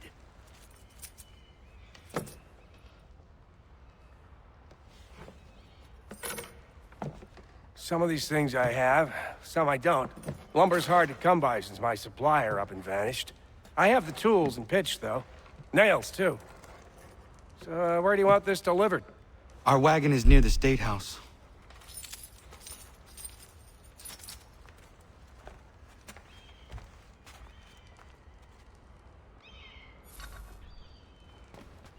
I should return to Achilles. Who stands in Parliament for Boston? For New York? For Virginia? No one. Everyone, come with us. Pocket boroughs. One of the issues surrounding the American Revolution was that the colonies had no representatives, and thus no say in British Parliament.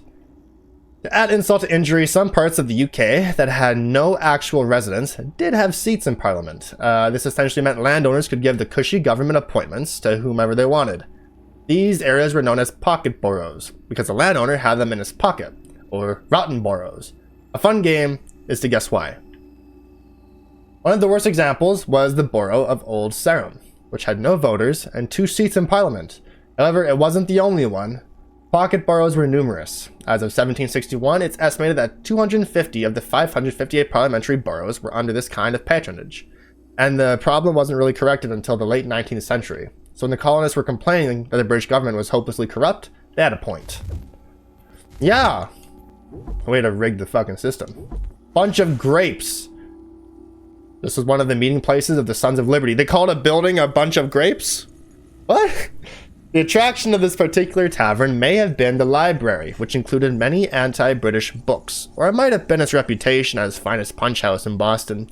Or it might even have been its location, which is right down the street from the old State House, where the legislature met and where the Boston Massacre occurred. Or it might have been darts night. Well, I'd love to use this fact that the Patriots met in taverns to imply all kinds of things about them.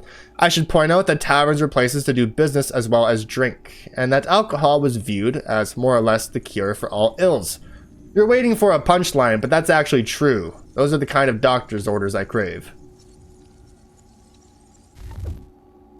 Okay, there's more. Oh my lord. How? The old State House. This building housed the Massachusetts government from 1713 to 1798. Before the Revolution, that would have meant the governor, his advisors, and the elected assembly. Of course, by elected, I mean elected by white male property owners, since they were the only people that had the right to vote. The assembly also had rather limited power. The governor had a veto over anything they decided, and on occasion dissolved the assembly when they didn't vote his way, less a governor, more a dictator. In 1767, a gallery was installed above the meeting floor here so the general public could watch their legislature at work.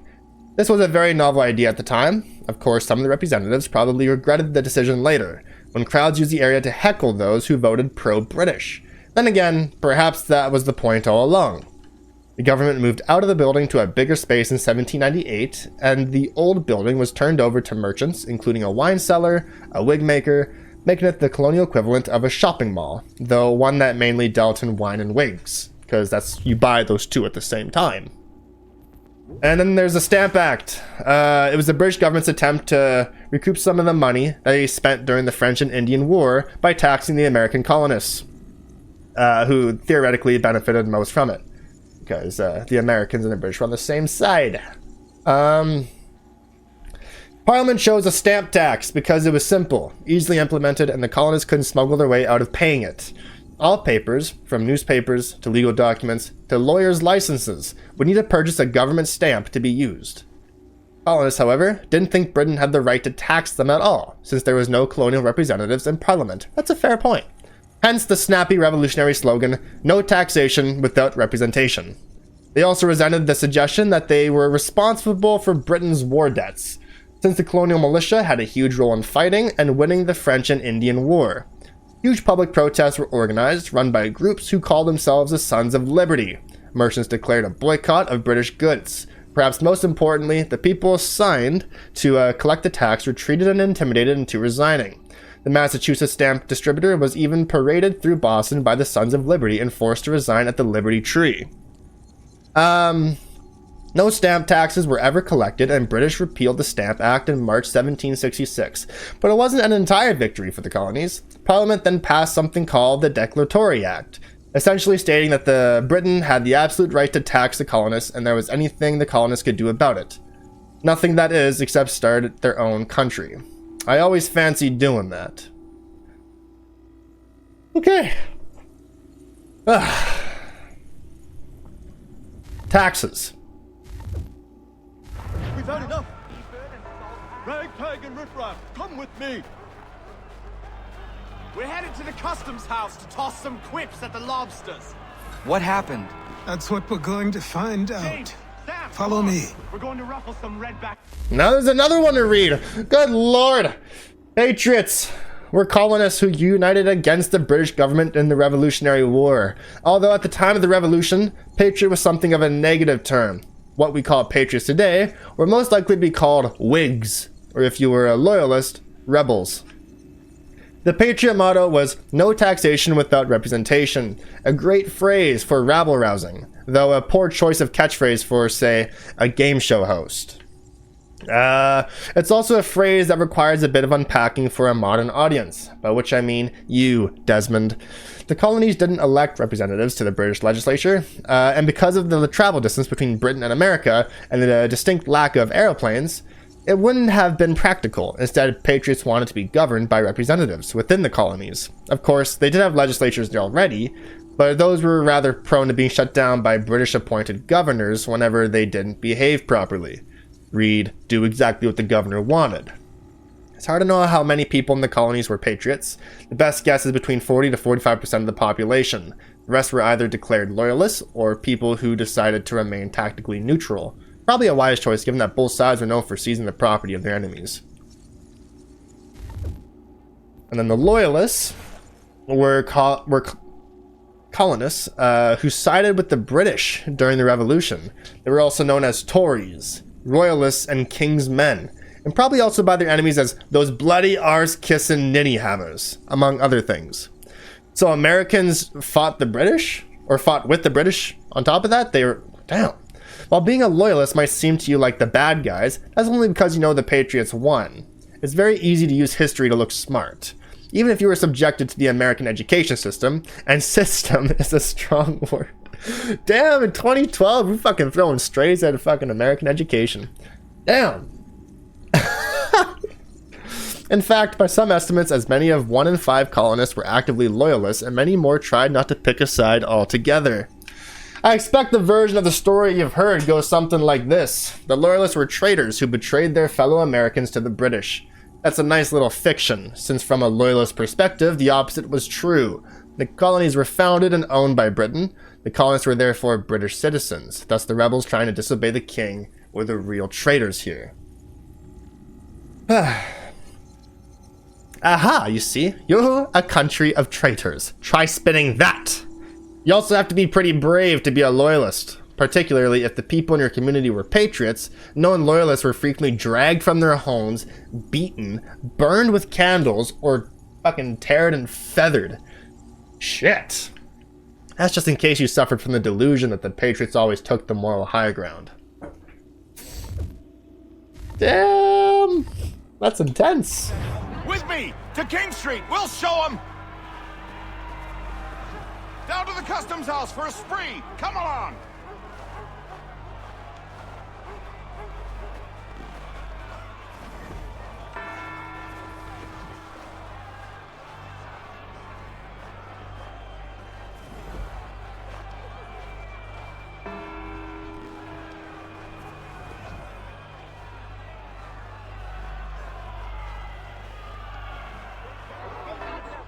I say again, disperse!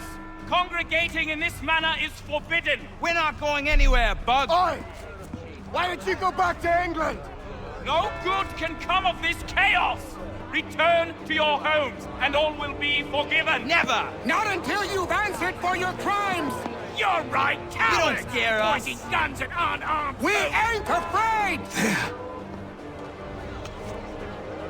Is that my father? Yes, which means trouble is sure to follow. I need you to tail his accomplice. This crowd is a powder keg.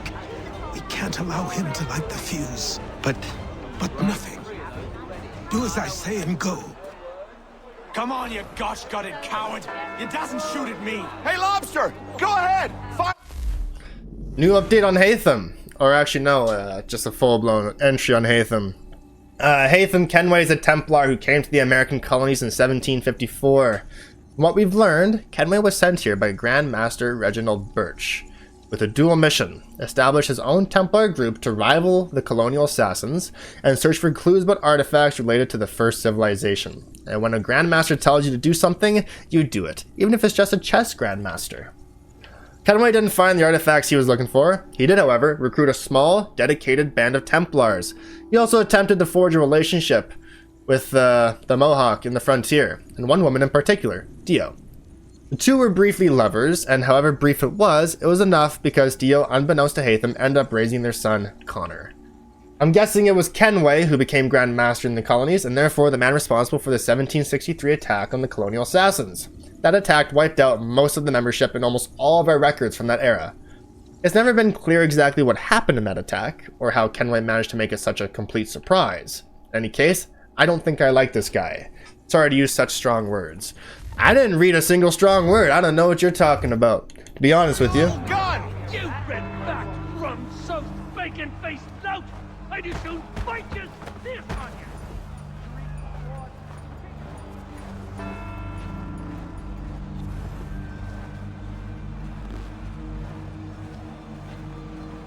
Boy, you there! What's all the fuss about? Fire at the townhouse.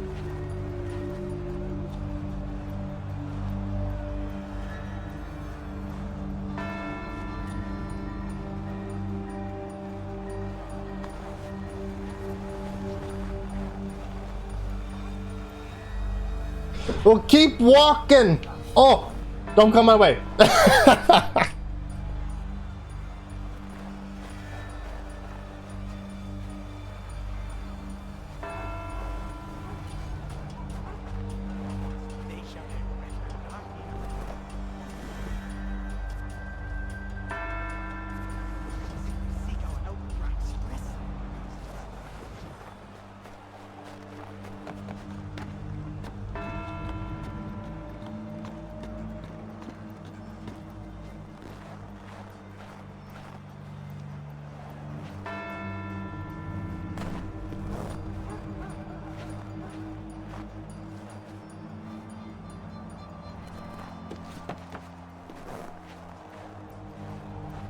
What is he doing?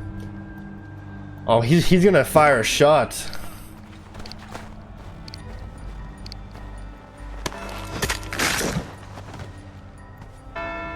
Your plot is ended. Not quite.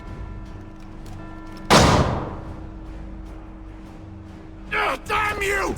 Fire! Damn!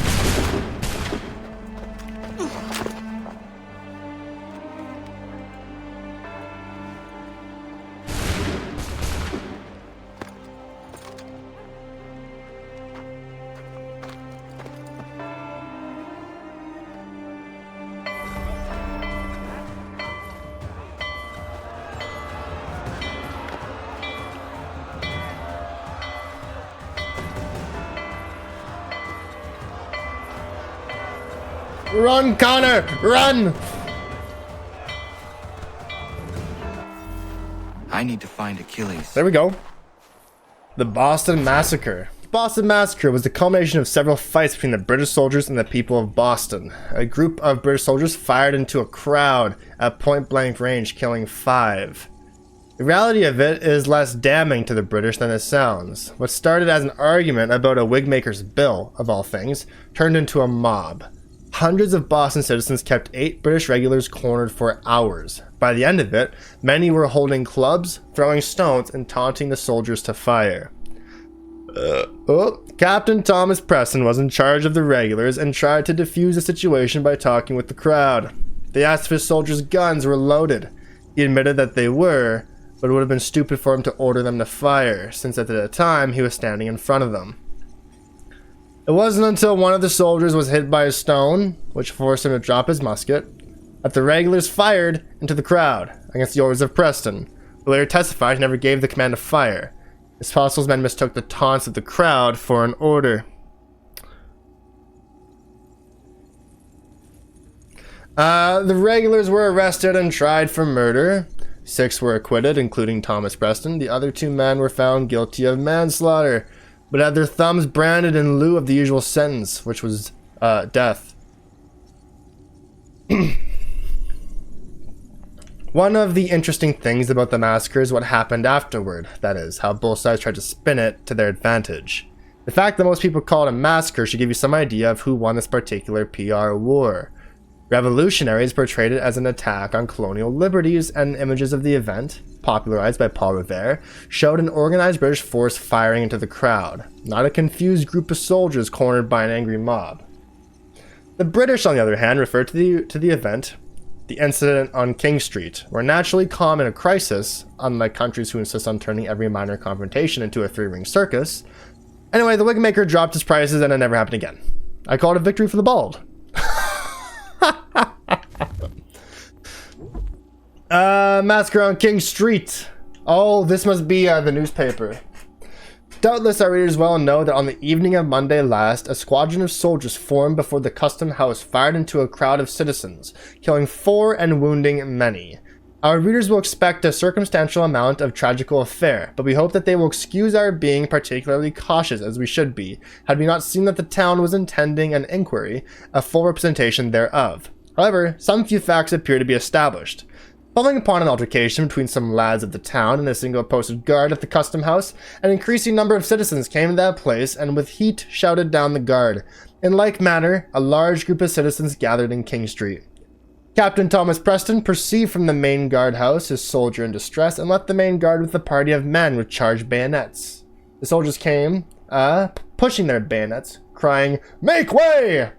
It took place by the custom house and continuing to push to drive the people off, pricked some in several places, on which they were clamorous and, it is said, threw snowballs, and perhaps portions of ice. The crowd taunting the soldiers, shouting, "Fire! You dare not fire!"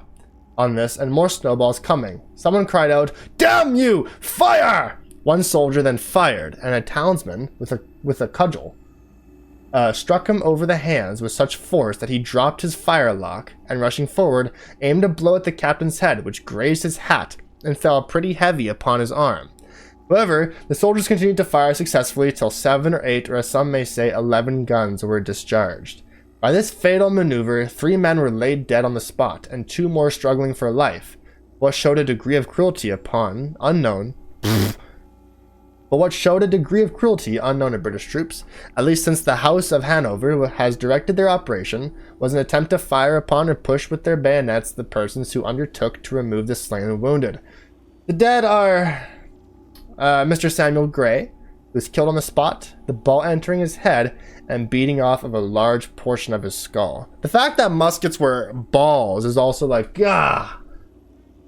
So really, it's almost blunt, like a bullet is pointed, it will pierce. But the ball just fires at you with such force, explosive force, that it goes right through you.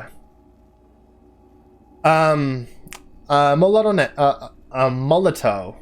mulatto man named Crispus Attucks, also killed instantly. 2 balls entering his breast, one of them in special goring the right lobe of the lungs and a great part of the liver most horribly. Mr. James Caldwell, mate of the Captain Morton's vessel, in like manner killed by 2 balls entering his back. Mr. Samuel Maverick, a promising youth of 17 years of age, son of the widow Maverick, and an apprentice to Mr. Greenwood, ivory turner. A ball went through his belly and was cut out at his back. He died the next morning. Mr. Patrick Carr, about 30 years of age, who worked with Mr. Field, leather breeches maker in Queen Street, wounded. A ball entered near his hip and went out at his side. Apprehended, he will die. And several other requiring surgery, suffering loss of blood, shattered bones, and lodged musket balls. Governor Hutchinson has exerted himself in an effort to quell the town. He has ordered the arrest of said Captain Preston, and as well as the soldiers involved, until such time as an investigation and general ordering of the facts can be made.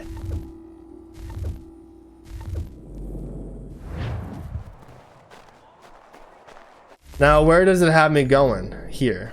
Okay.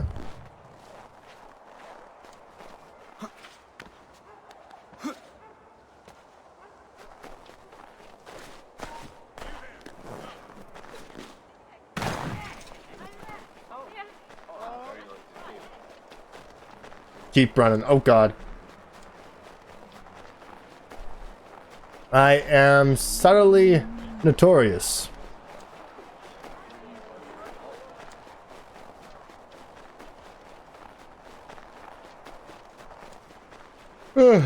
Over here.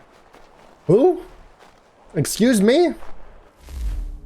Samuel Adams was a Boston lawyer, a signatory of the Declaration of Independence, and a prominent political figure during the lead-up to the American Revolution. I think that's put your little life into perspective, hasn't it? Adams was born in Massachusetts, the son of another Samuel Adams, who was a well-off merchant. Adams went to Harvard, graduating in 1740.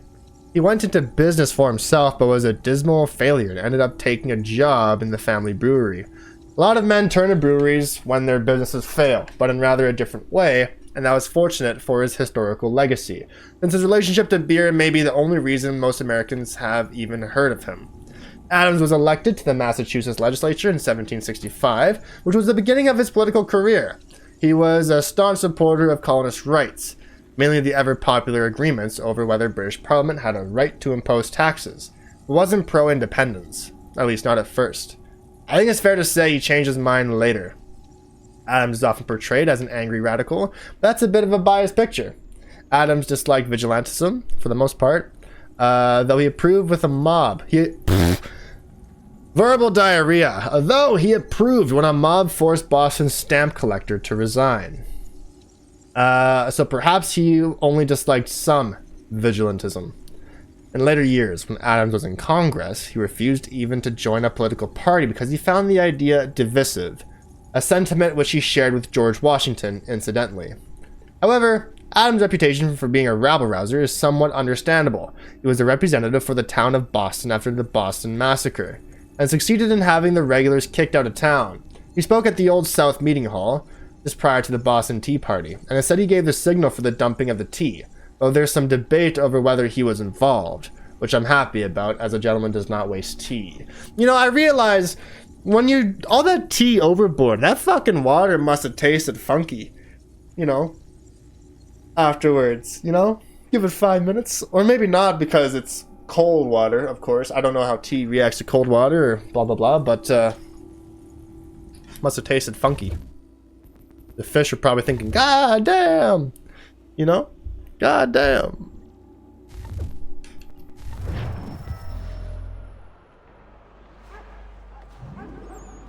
You're Achilles' boy. Connor, was it? I saw what happened at the townhouse. A fine mess, that. Who are you? Samuel Adams, at your service. Achilles asked me to get you out of Boston. Explain. The whole city's looking for you. Oh yay! Oh yay! A criminal stalks the streets. They did not draw that fast. At the townhouse. Citizens are advised to call the guards if they see him. £10 to whoever brings this mad. What am I supposed to do? Well, you can take down these posters for a start. Return to me once you remove the others. I've nothing more to say so long as those posters remain.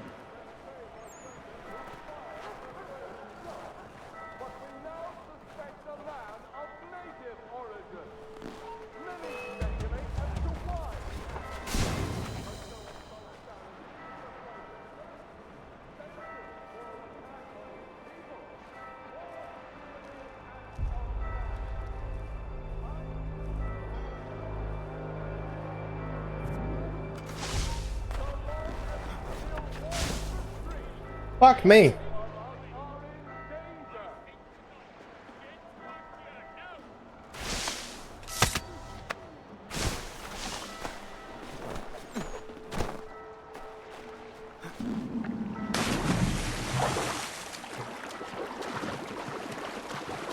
That water's fucking cold. None can say for certain who fired the but we now suspect a man of native origin. Many speculate as to why he acted. A show of solidarity with the protesters? Vengeance for an attack on his people? It was Lee who fired the first shot.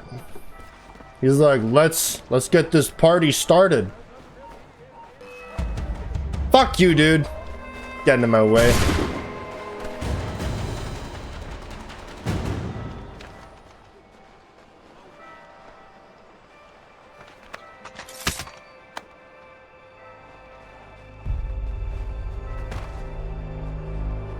It's gonna be a little harder to make the right moves with all these people around just instantly on my ass. Is this poster gone?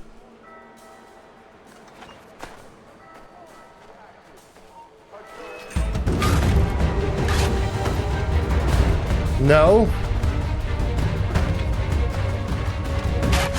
I guess we're fighting.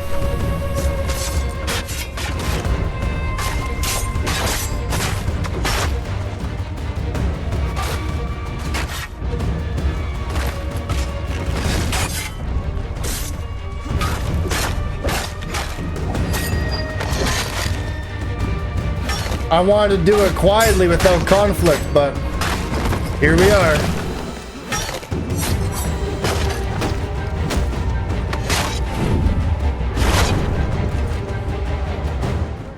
Take this shit down.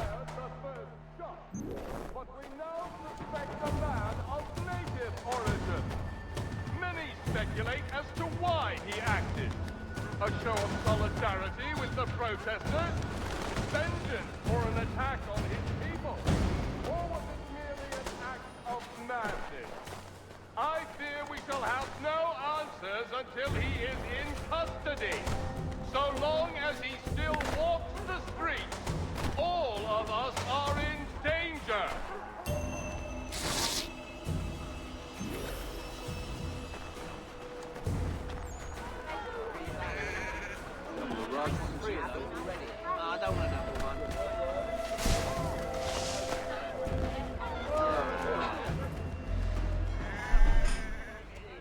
Ah, Connor. There you are. I'd like you to meet Cyrus. Is he the killer? Peace. Cyrus is on our side, or rather, for the right price, he will be. Have you seen this man? Watch and learn.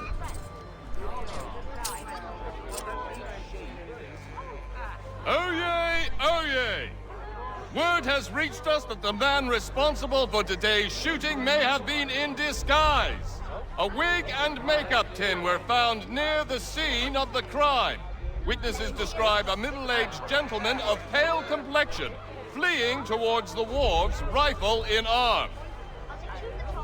Thank you kindly, Cyrus. Pleasure. Come on, man. There's still one last bit of work to do.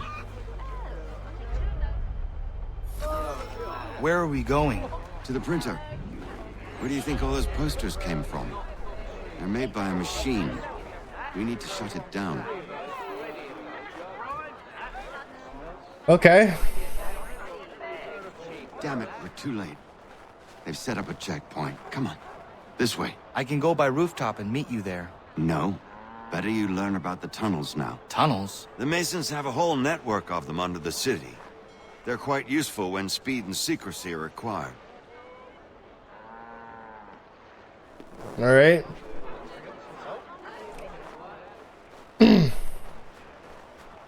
To the tunnels.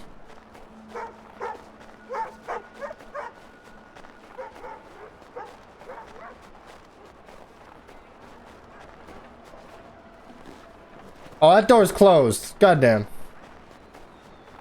Okay, then we'll go this way.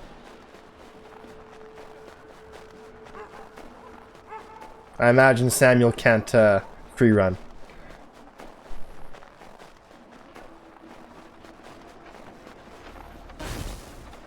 Not that way.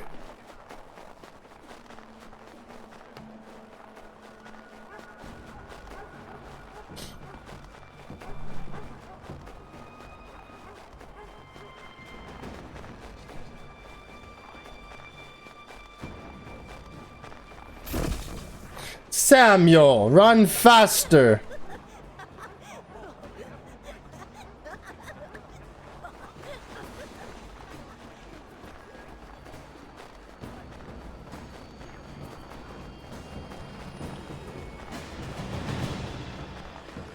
How do I get in?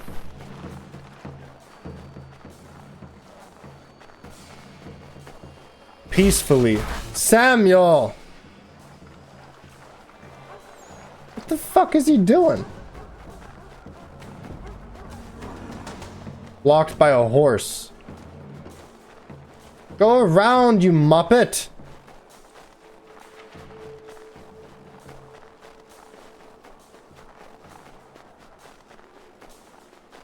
There we are. A back entrance.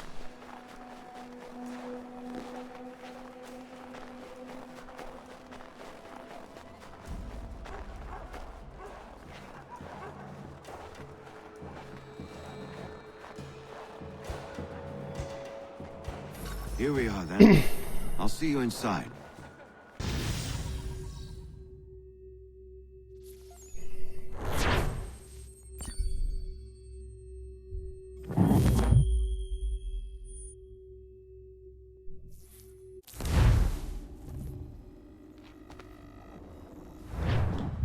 Hold on.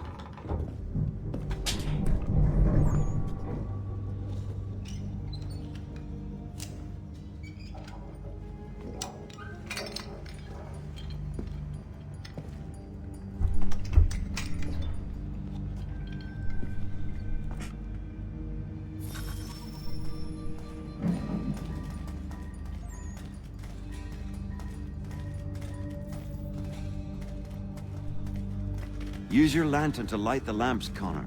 They'll help us find our way should we get turned around. I wonder why they built these tunnels.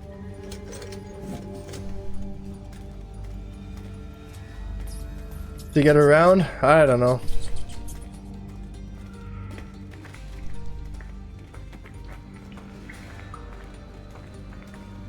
So these tunnels are so... This concept was actually removed entirely in the remaster. Excellent. Let us move on.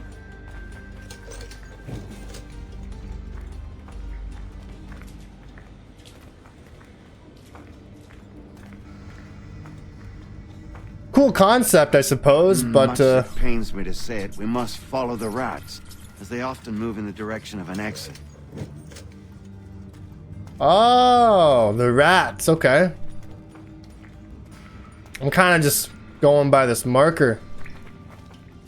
But the torch will help us with where we've been. So if we need to turn around, you know, we know where we haven't been. I think you still got to do the underground stuff for 100% though. You were right. I apologize for ever doubting. No wonder Achilles has taken such an interest in you. Arse. I don't suppose lockpicking is part of your repertoire?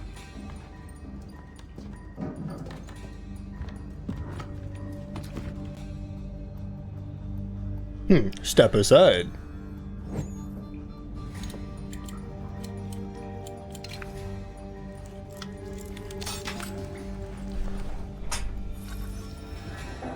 Well done. The printer isn't far. Let us reconvene there. Sure.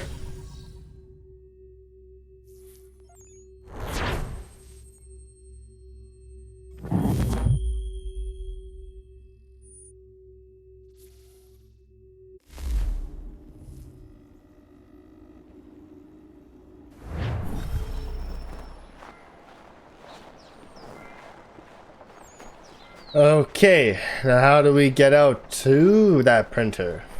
This way?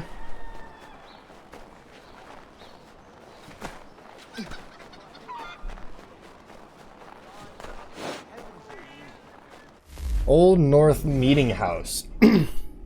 Don't confuse this place with the Old North. The Old North Church. It's actually a completely different building, which is why it has a different name. This particular meeting house was for the second oldest congregation in Boston, which earned it the alternate name, the Second Church, What an age of endless imagination this was. I know. Get a good look while you can. The wooden building will be torn down in 1776 and used as firewood. The church members would tell you it was because the British didn't like them much, and perhaps they have a point, because they still don't. The Reverend Mr. Lathrop was known for his pro-rebel sermons, and tellingly, he and the most of his congregation weren't in Boston in 1776. I wonder why, after the Old North Meeting House was torn down, Christ Church inherited the prestigious Old North title, becoming the Old North Church that most people know.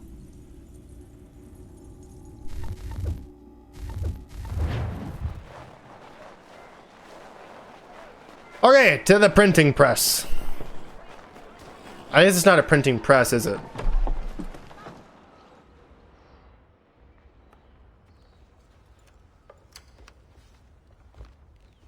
You ask a great deal of me, Sam. I know, but I wouldn't be here if it wasn't important, if it wasn't vital. Fine.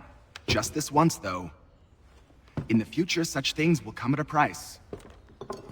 Resetting the type is neither quick nor easy. To say nothing of the cost should I be discovered. I shall not forget this kindness. Nor I. His work will see your last little bit of notoriety erased.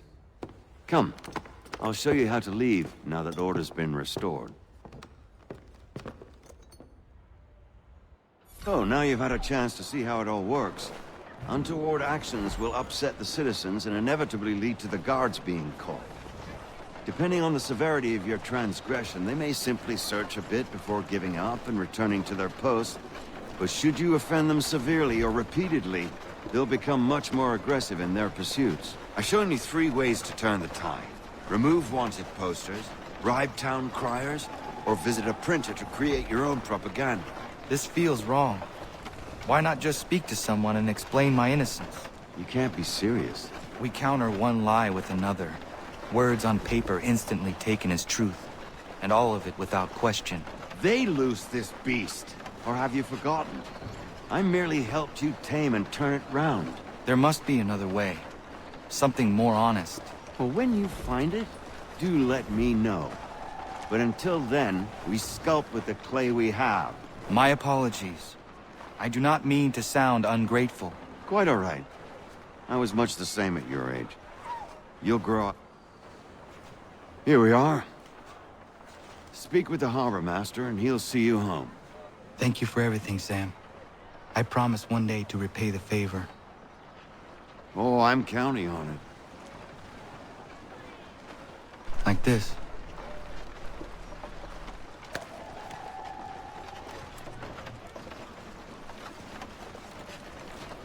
So awkward in the society.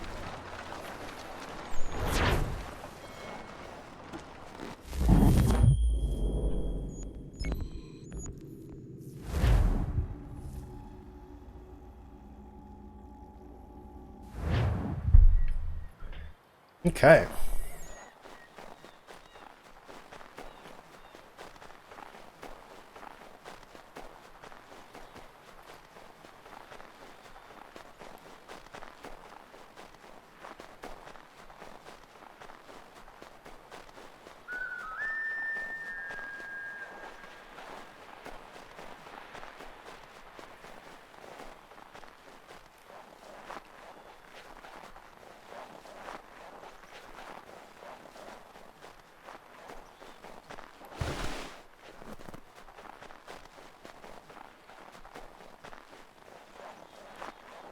I think once we get Connor in his robes, we're going to take an extensive break because my mother texted me and she goes, hey, there's some packages at the door. Could you bring them inside, please? I'm thinking, all right.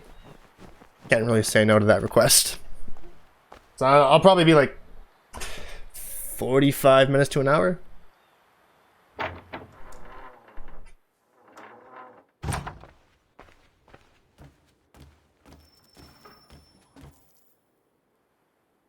Welcome back. You left me in Boston.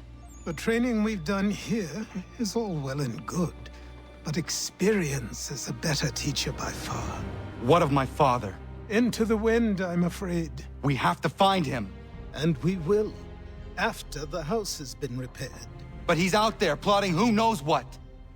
And what would you do when you found him? If you found him? You're a boy with a few months of training. He's a man full grown who spent decades honing his skills. If you're going to stand a chance against the Templars, you're going to need these.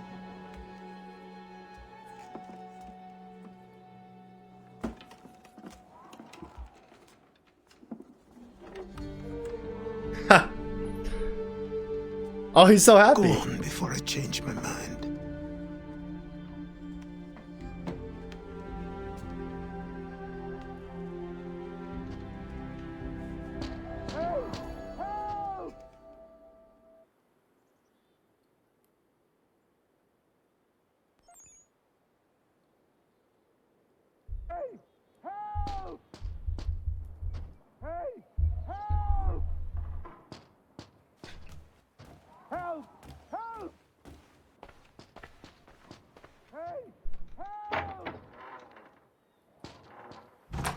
You, sir, please, help!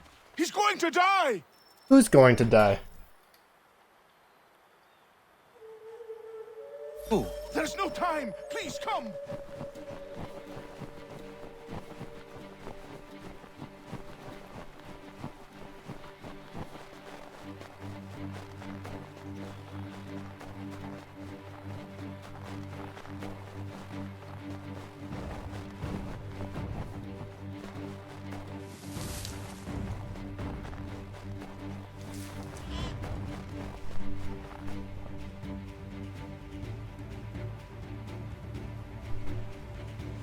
Down there! He's just passed under the bridge! You know, how would you even like see him?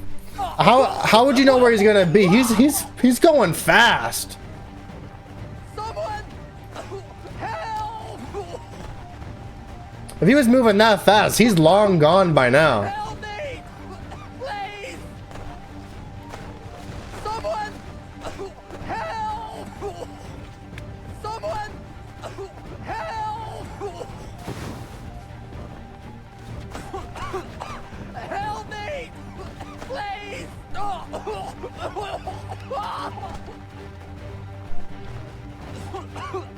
Help me! Please! Someone help!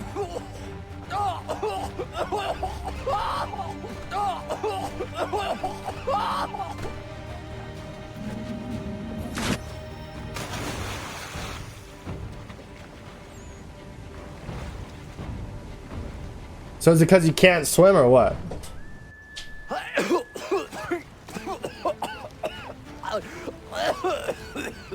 What this knobend is trying to say is he's forever in your debt, sir. Who you calling? A knobend? You, because you are one. What were you doing on those logs? One of the dangers of lumbering. We've got the camp set up a few rods off of here, as we're cutting timber. We're hoping to open a mill in the area. There's a good place not far from the manor on the hill where I'm staying.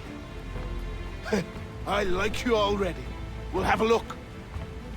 We could use that lumber.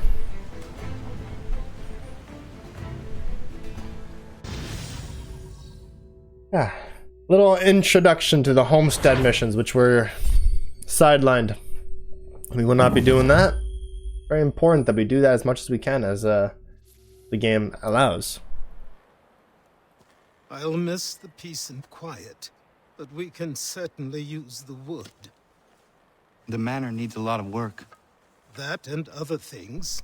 Meet me at the small shack by the shoreline when you have time. There's something else you need to see. What is it? An asset.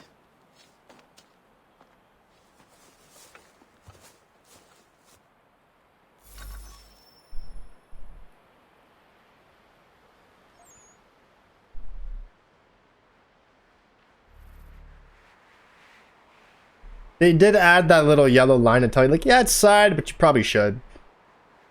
So.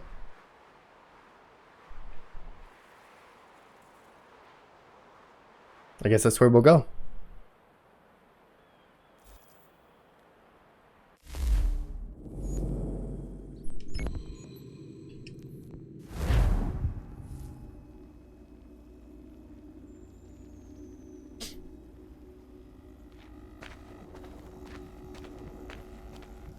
You know, loading takes a lot longer in this save than it did in my current one.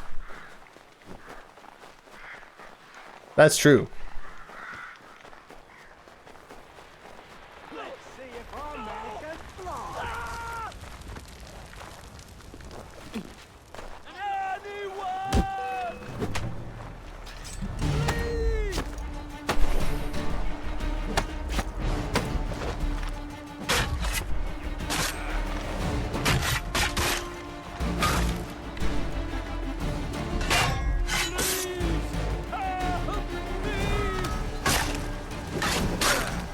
Damn!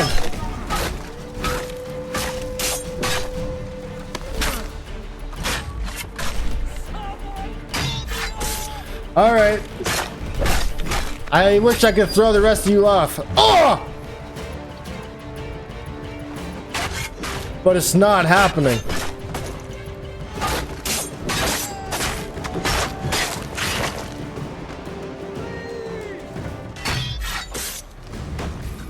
Ow!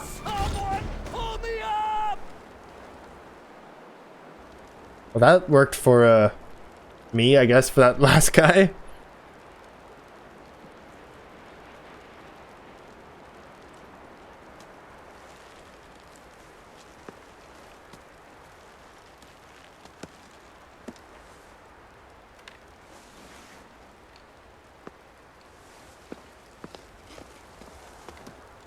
Thank you. Thank you. Are you all right? I think so. Didn't do much to me aside from a good scare. Blackguards. What did they want with you? My purse, which was meager, and they decided to punish me for their trouble.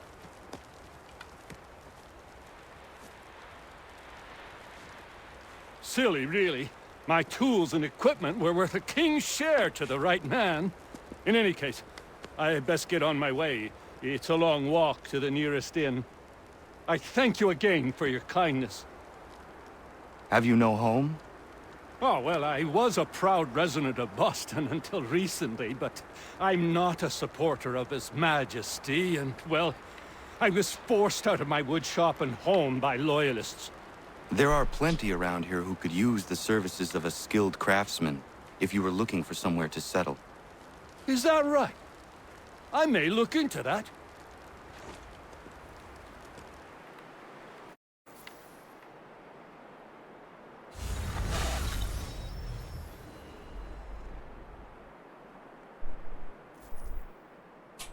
Nice.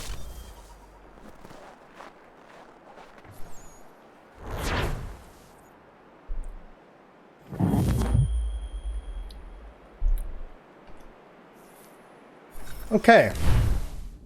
An asset. Here.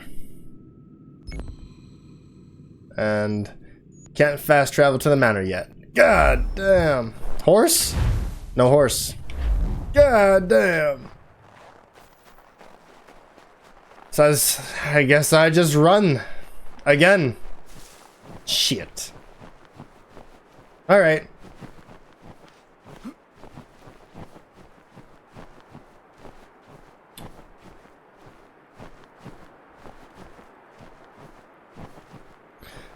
And of course it's gonna be slow as fuck. Because it's deep snow in the winter. My God.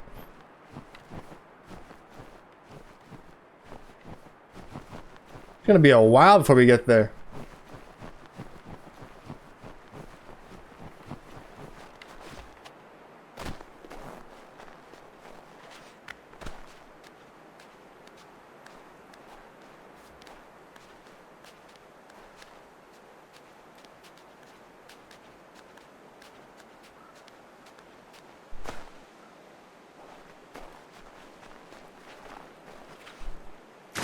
Oh, come on!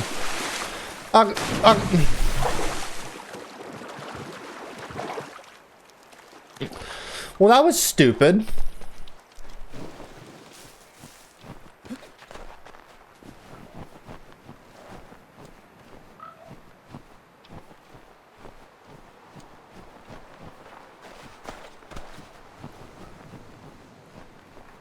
So do I just make the jump? Yeah.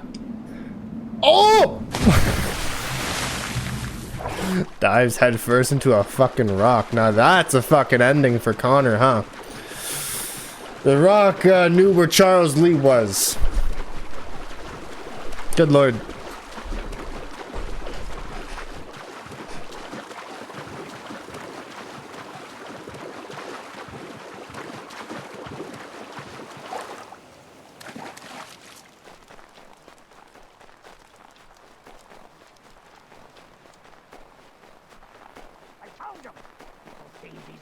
But I have them.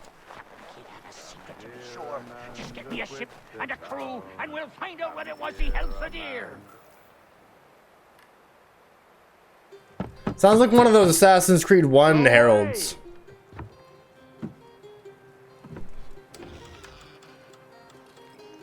Say, go away, boy.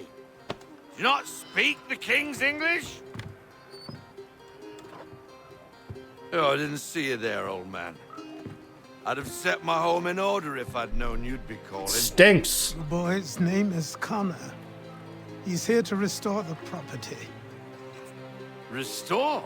Restore? Pardon my manners.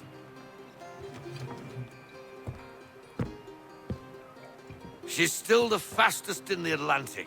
Sure, she needs some attention. Minor things mostly, but with a little affection, she'll fly again. Who is she? Who is she? Why, the Aquila boy, the ghost of the North Seas. The boat. A boat? She's a ship, boy, and make no mistake about it. I thought you brought him here to restore order. I reckon he's the greenest thing on the frontier. Yes, Connor, that's true. meet me back at the manor when you've finished here. You said it requires repairs. You able? She does need work. A ship is a she, boy. And yes, I can refit her, but I'm lacking in the proper supplies. Some quality timber would help me get started. I can see to that. How long before she is able to sail again? Just get me the lumber, boy. I'll raise a crew. I see to that. I see to that? I see that. Robert Faulkner is probably the most storied members of the Assassin's Navy, though he was never formally named to a position above first mate. Robert Faulkner was the fourth generation of his family to be a seaman. I'm glad I didn't say that out loud. I did! But the first in his family to be recruited to work for the Assassins. He started off in the Royal Navy, but finding his career stalled, partly due to his inability to purchase commissions. He left to work for the United Company of Merchants.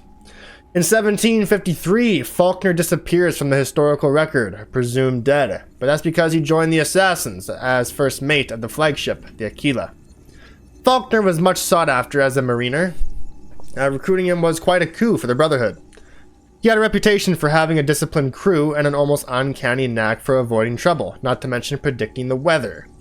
Whether through years of experience or some more mysterious ability, because I totally believe in those, Faulkner would know when a storm, or calm, patch of sea was coming in, and could use it to his advantage.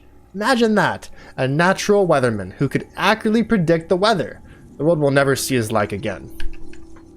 Faulkner served on board the Aquila until it was nearly destroyed in 1768.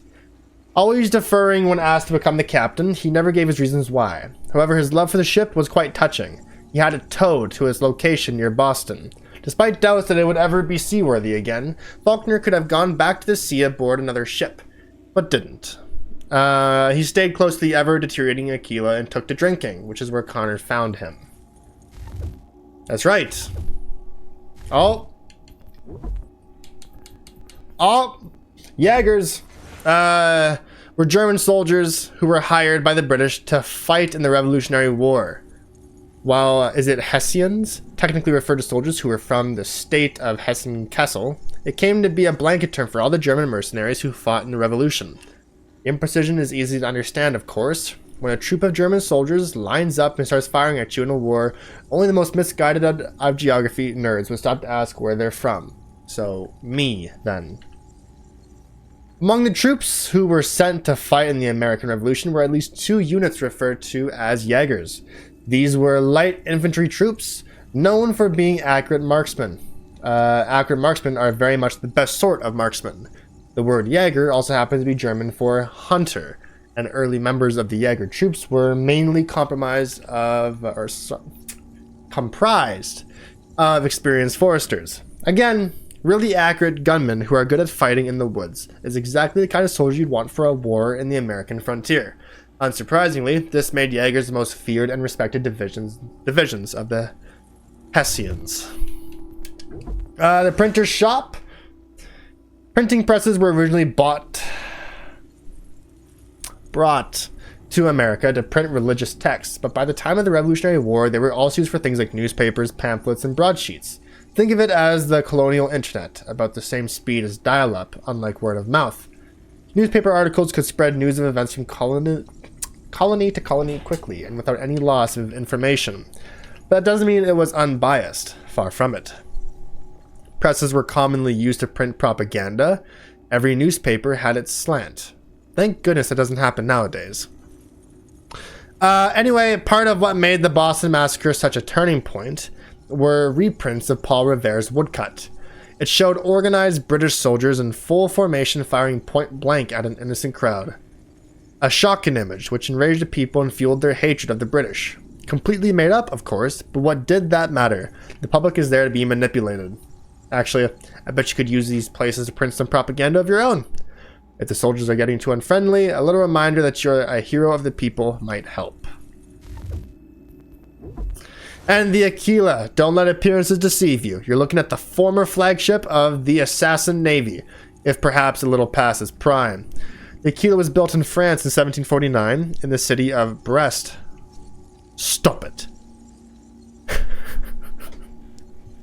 The design was incredibly innovative for its time. The ship was light, fast, and could carry a surprising amount of artillery for its size. It would be decades before there were schooners that could match the Aquila's speed. Of course, there were some disadvantages to the design, namely that the ship handling was very touchy and required an experienced crew. That meant the Aquila was underutilized until the assassins hired someone who would be able to use the ship to its full potential, Robert Faulkner. In 1754, the Aquila followed a Templar ship into a storm and was lost with all hands aboard. So we wanted the Templars to think, in reality, it sustained only minor damage. Reading this wrong. Or so we wanted the Templars to think.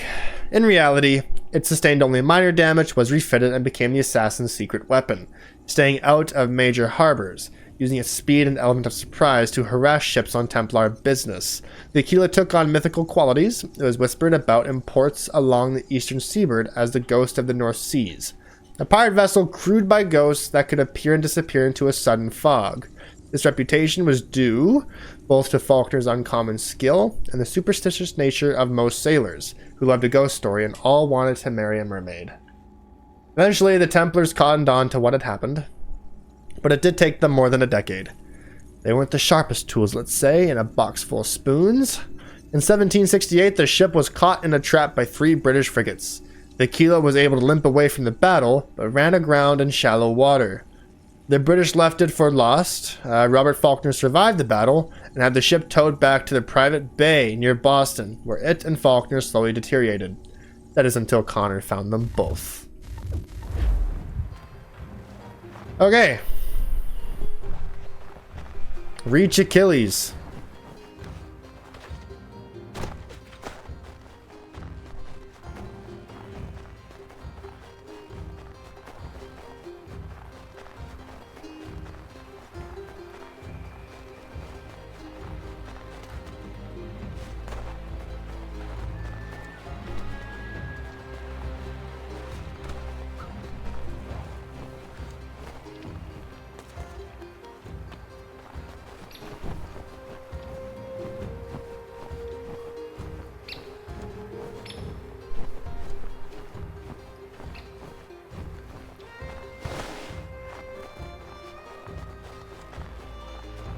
I'm getting tired of all this running. You know something? You know that? I think we're about to board the Aquila once we fix it. There you are. I've something to show you. Come, take a look. What is it? A ledger.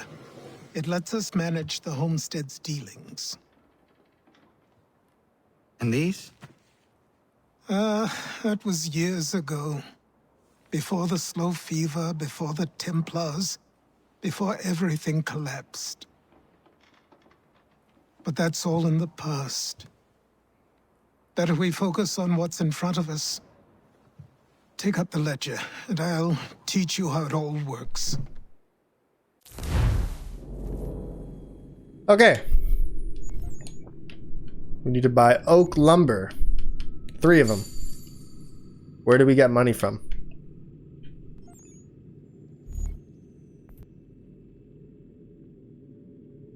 Select the trading menu.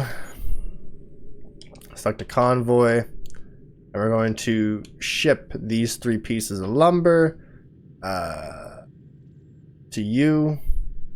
Send. That nets us a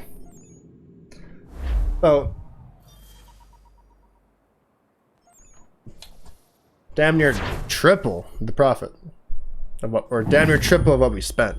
Anyway, that's it.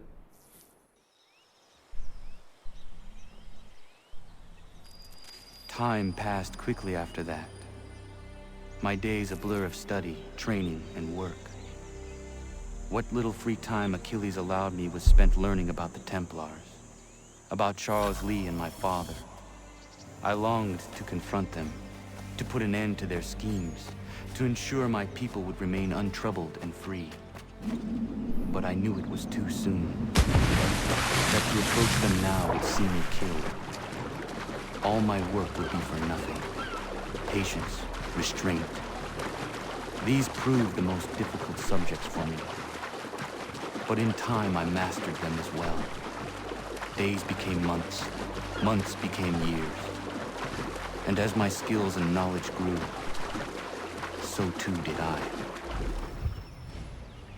Come aboard and feast your eyes, boy. No, not the left foot. Never the left foot. Horrible look. Step with your right foot first. That would fuck me right up. I always start with my left foot. For any step. She is solid? Aye. Weatherly and sleek.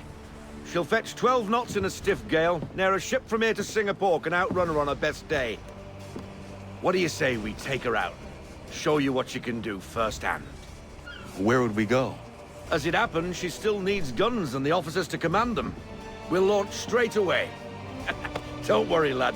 I'll make sure you sprout good sea legs. Haul in the mainsail! Get up the rigging! Hand over fist! Come on, men! Let's get her out where she needs to be!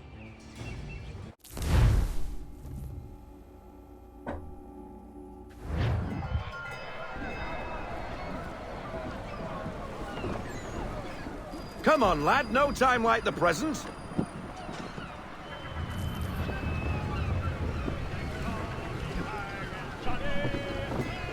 Take the helm.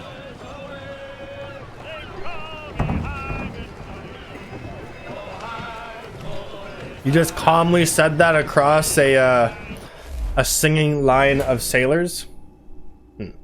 And he heard that from underneath? You probably don't know much about the 18th century naval warfare, because you don't know much about anything at all. Damn! So here's a rundown of some of the types of vessels you're likely to encounter. Frigates, these are long, relatively light vessels with a lot of guns, more than 28.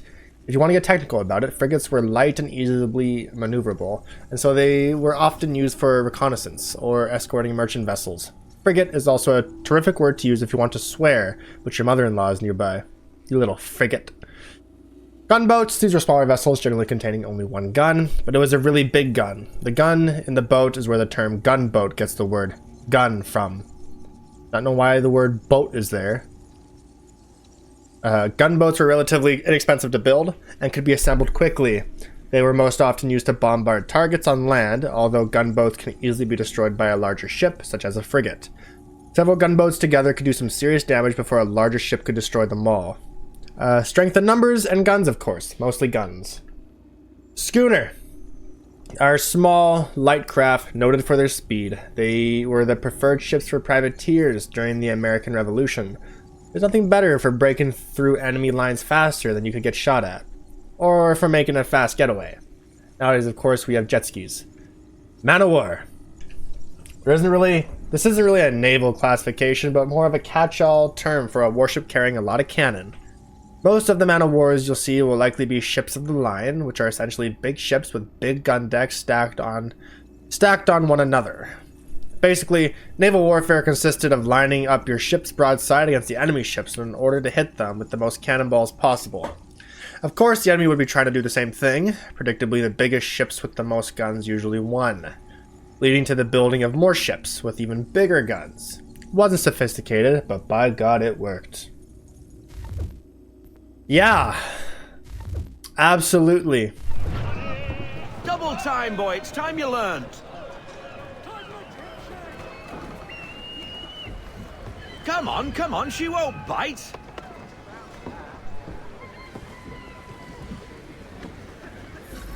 You're connected to her now. Listen and feel. She's idle. If you call for half sail, the men will hop to it and she'll pick up. Half sail! Ah! Your killer flies again! Do you feel it, lad? Set a course for Martha's Vineyard. We'll find our guns and officers there. She's a nimble vessel, but the faster she goes, the more cumbersome she grows. And the firmer your hand needs to be. Enjoy this stretch of open water before we come upon those shallows. Call for full sail if you like.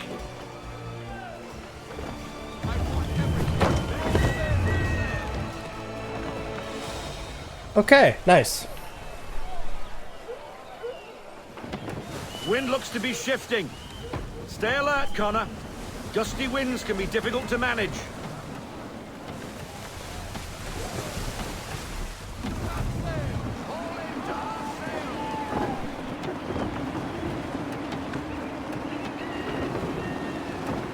No, I don't think there was ever wind in Black Flag when it comes to using the ship.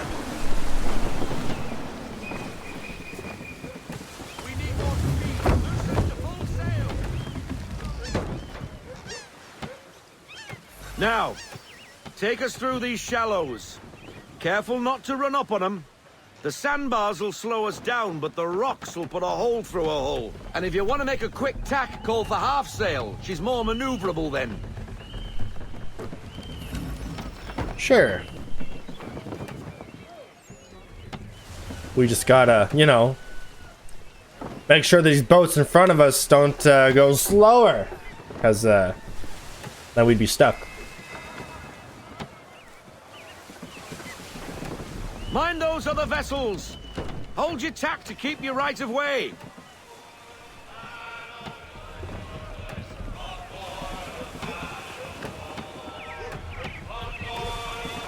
People were so happy about this stuff in Assassin's Creed 3. That when they found out that Black Flag was going to be a whole thing, they were like flying back in their seats.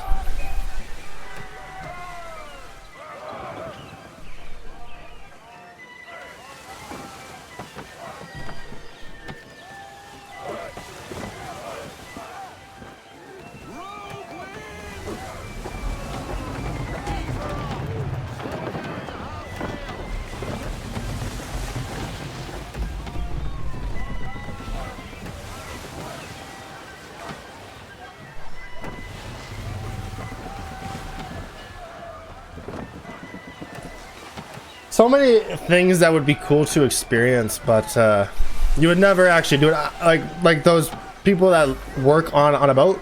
That could actually be such a cool experience, but I would not want to like quit my job and sign up to do that, you know? Cottages. We're close.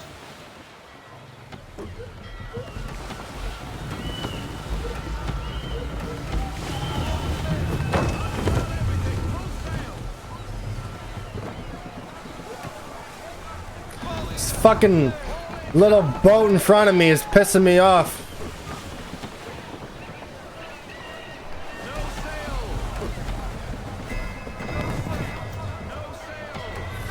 Drop anchor. We'll go ashore, buy our guns, and find our officers.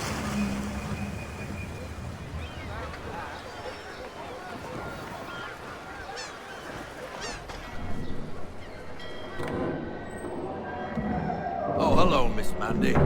You're looking every bit as ravishing as I remember.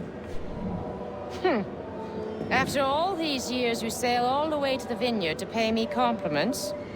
We are looking for David and Richard Clutterbuck. Nice to see you, too. Robert Faulkner. Where the hell you been? Sorry for leaving like I did, lads, but where I was going, no one could know. You two working much? No. Between contracts at the moment. Well, we're looking for gunnery officers. What would you two say to working with me again? We'd be for getting into a few more scraps. Good show. The Aquila is a fine vessel. We're fitting all the guns as we speak. Looks like your friend's about to catch a beating. Where is Charles Lee? I don't much care if we...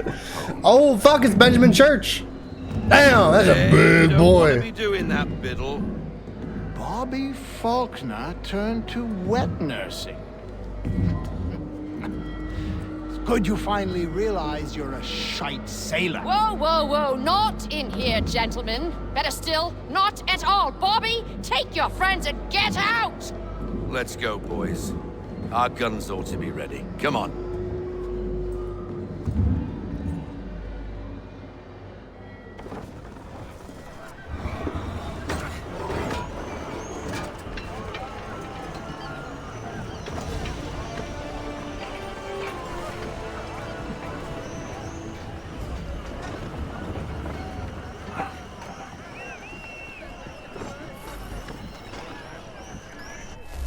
Alright, David and Richard Clutterbuck were gunners in the Merchant Navy starting in the mid-18th century. According to their reputation, these two aren't averse to a friendly fistfight over pretty much anything, so if you're talking to them, try not to mix up their names. David is the older brother, Richard the younger. Oh, and definitely don't try and be funny with their surname. The Clutterbucks were a Dutch family who moved to London when David and Richard were young. Their father was a dock worker, and so the two brothers grew up near and in the dockyards, running errands to pass the time and earn extra cash. They showed an early aptitude and affinity, if you will, for fighting. The two brothers joined a crew with Robert Faulkner on board, stalwart, in 1750, and working with him until he disappeared in 1753. Unlike many who go to sea in search of adventure and treasure, the Clutterbucks' motivation was somewhat different. Guns. They grew up hearing the stories of the sea, but it wasn't until they overheard a gunner talking about the power of his cannon that they decided a sailor's life was for them. The sailor was not, in fact, talking about an actual cannon, but the impressionable lads missed it. Do you see what I'm saying? Boom! I'm saying he's talking about another type of cannon, a different weapon altogether. I'm saying he was saying his cannon had power. I'm using speech marks to make it obvious. He had a powerful weapon. He wielded an enormous penis. Still don't get it? Oh well.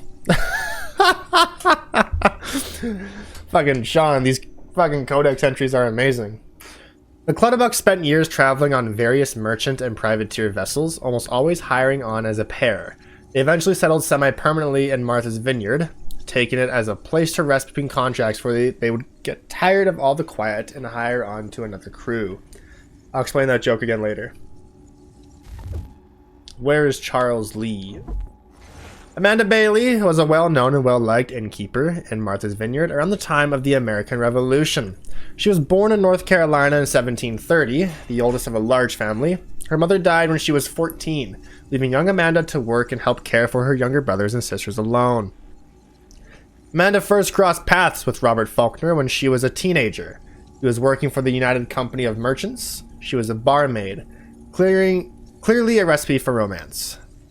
They exchanged letters. I suppose it was the texting of its day, which stopped when Faulkner disappeared from Halifax to join the assassins. Sad face. Despite reports that Faulkner had fallen overboard and was dead, Amanda felt that he was still alive somewhere, and after several years she went in search of him, possibly so she could give him hell for abandoning her. But I'm speculating. She never found Faulkner and eventually settled in Martha's Vineyard, taking a job working in a local inn, which she later purchased. Amanda had a born talent for leadership and organization. She was responsible for setting up the first school in the area, not to mention advocating for improvements to the docks to bring in more business. Her inn was a hub for gossip during the Revolution, particularly if you wanted the latest in ship movements. It will probably come at no surprise to you that she was a spy for the Patriots. That only became publicly known in 1919, when a box of her personal correspondence was found, including some coded notes in Benjamin Tallmadge's handwriting. Damn! It's a long time, and someone's like, oh, yeah, I know that writing anywhere. Nicholas Biddle was the ambitious young sailor who became one of the first captains of the Continental Navy. Biddle joined the Royal Navy in 1770, the British side, but when the American Revolution started, he offered his services to the Continental Congress. So a traitor then, though it's funny how you lot don't generally see it that way. Anyway, while he was only a midshipman for the British, Congress quickly gave him command of his own ship, the Franklin. In 1776, was offered an even better deal, command of a brand new ship named the Randolph. History's mute on the reasons behind Biddle's rise to prominence. However, I think I might be able to solve the mystery. We saw Church recruiting him when Connor stopped at Nantucket.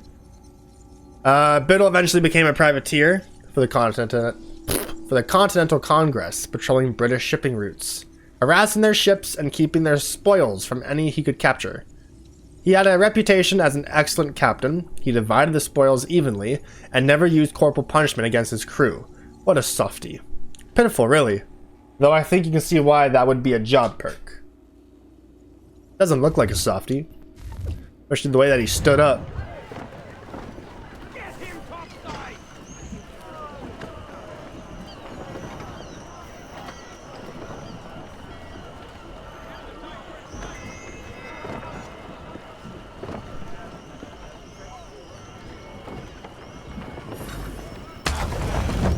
What the hell was that about?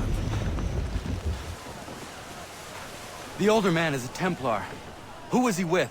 A Templar? The young buck was Nicholas Biddle. Nobody. Sails before the mast. Midshipman for the Crown. Are the guns ready? Aye, but we won't jump in over our heads. We'll find a suitable target and show you how they work. We've fitted her with a modest amount of guns to start, but rest assured there's ample room to add more should you feel the need. Sure.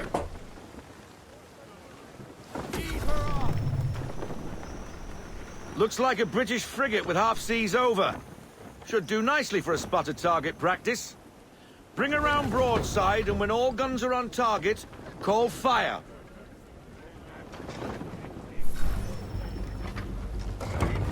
Round shot for a start. Boom. Well done, boy. Now, aim all guns at her bow and do as much damage as possible.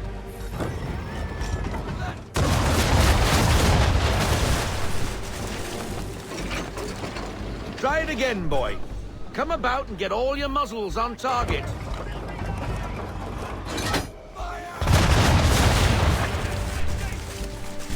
Some old powder in there.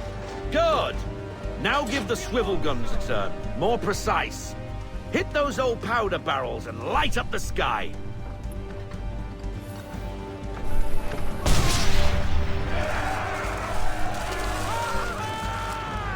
Nice. Not bad for a spud, Captain. You are a fast learner. Provided something interests me. Ah. Getting a taste for the open sea, are we? Maybe. We'll make a jet tar out of you yet. Now we should be getting back. The old man is like to have my hide for keeping you out so long. Sure thing. But why so far?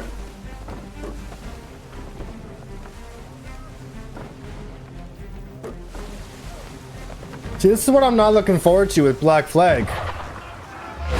Traveling in the ship in the nothingness of an open sea.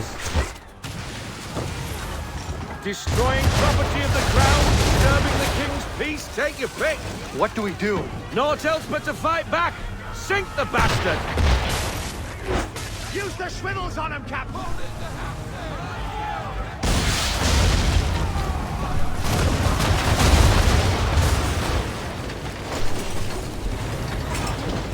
There we go. English frigate!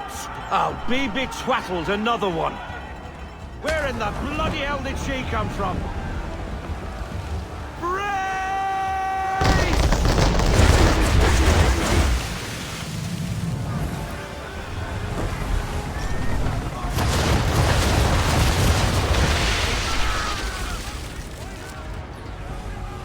Oh, Lord.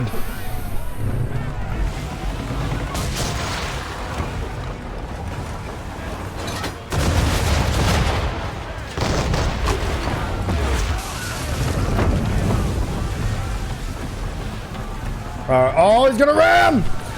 Oh, God.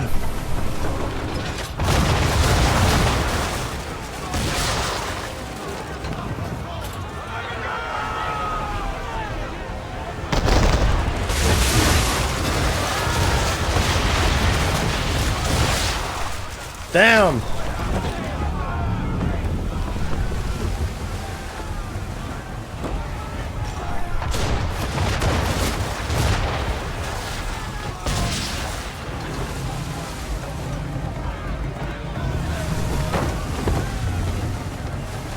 Bring it on, boy.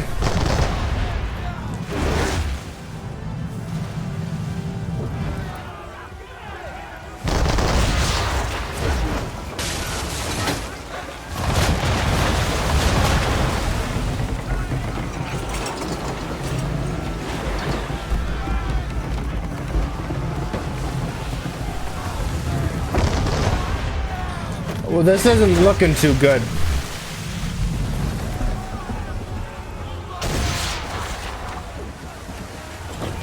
All right, sink it.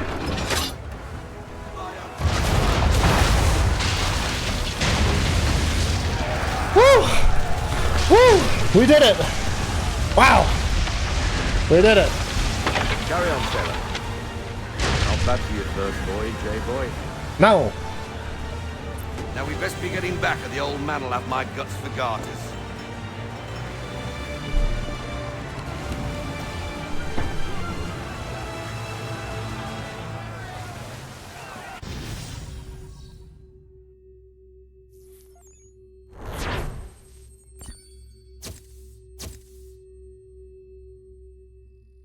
That would be a horrible mission for 100% completion to replay. Because it's like a lot. It's a long mission. I got 'em! All of 'em! You get what I need, and I'll give 'em to you. Simple. You got a ship, could find 'em all to boot. Who is that man? Him? Some old salt always on about letters he's got from Captain Kidd. Nonsense, really, but he doesn't hurt no one, so I'll leave him be. Talk to him if you fancy, but be warned he'll chew your ear off. Anyway, your keeler's here for you. If you should get a pang for the open sea, we'll be waiting. Now, I implore you to head up the hill before the old man comes out of retirement just for me.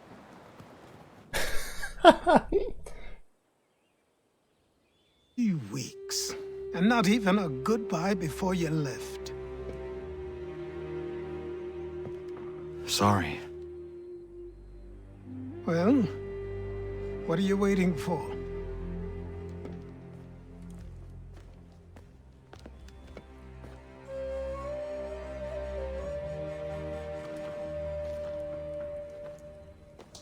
Put them on.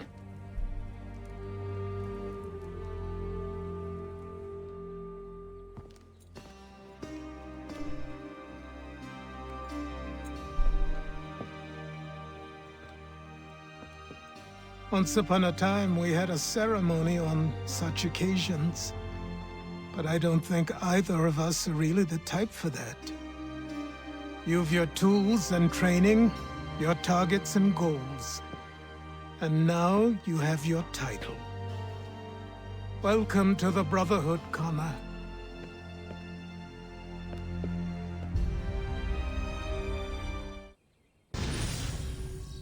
And it ends just like that. Boom. Like, you didn't even give it time to sink in. What the fuck? Why'd it do that?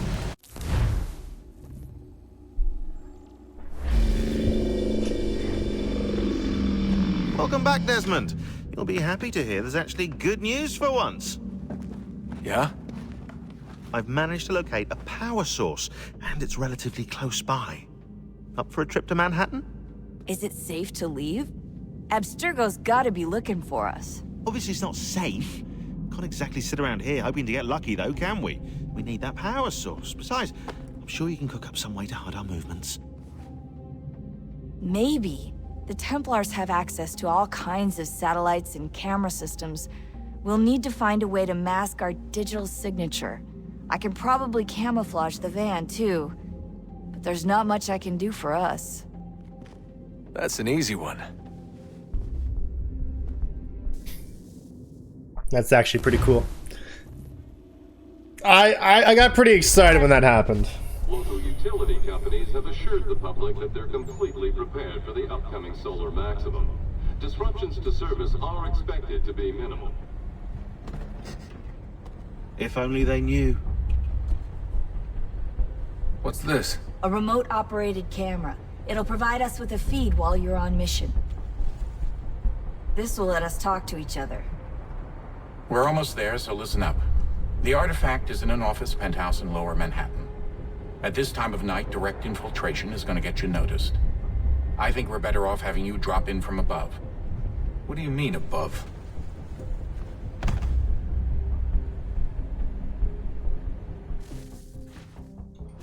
Ezio's parachute skills? Yeah?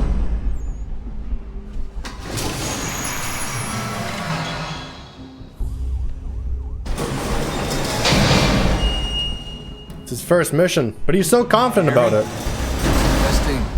Testing. 1, 2, 3. Yep, reach you just fine. Now why don't you power up the camera?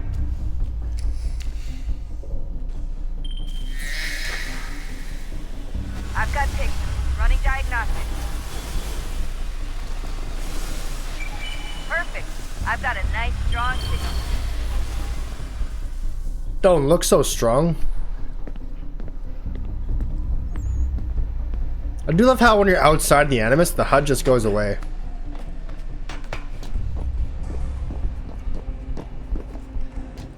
And then this was so cool to me. We need a full game of this.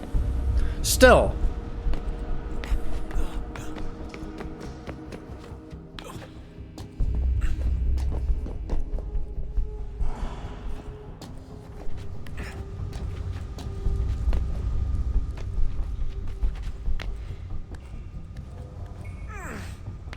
I love it so much.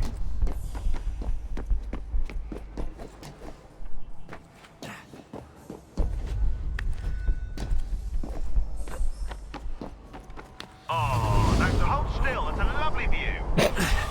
Seriously, Sean? Fuck you. Okay, moving on. Yeah, I mean, that is quite a problematic opening. Could seriously have gotten hurt. This way? Up.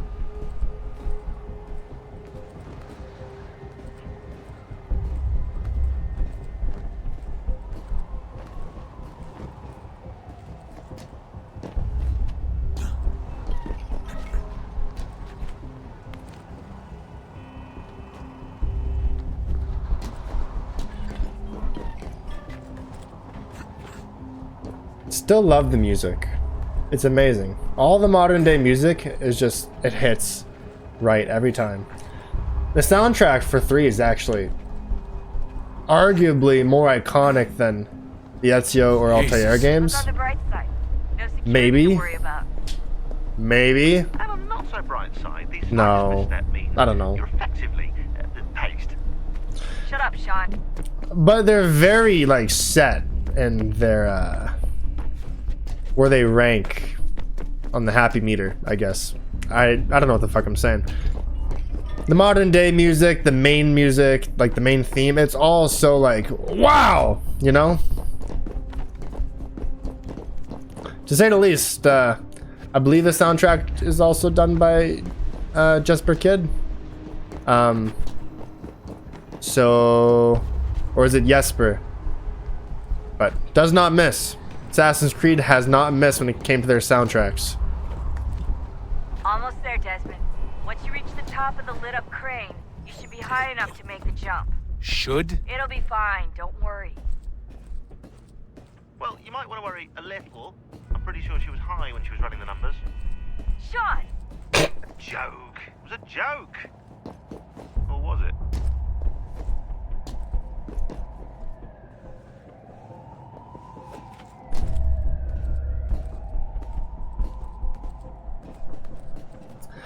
Couldn't use the ladder like a normal person. No, he couldn't.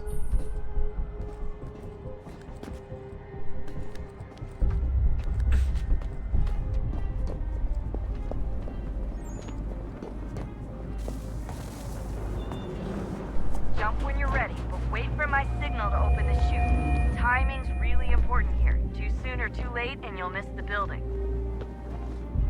That's high. That's fucking high. We've never been higher in Assassin's Creed. Oh, Lord. It's pretty, though.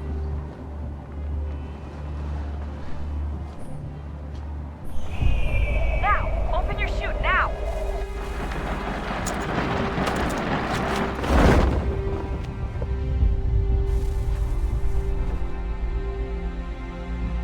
Beautiful.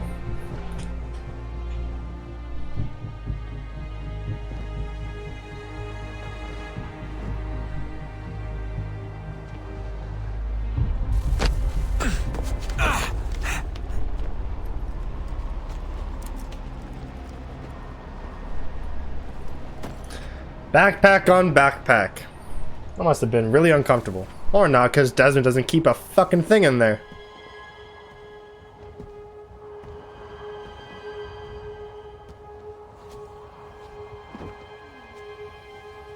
Oh.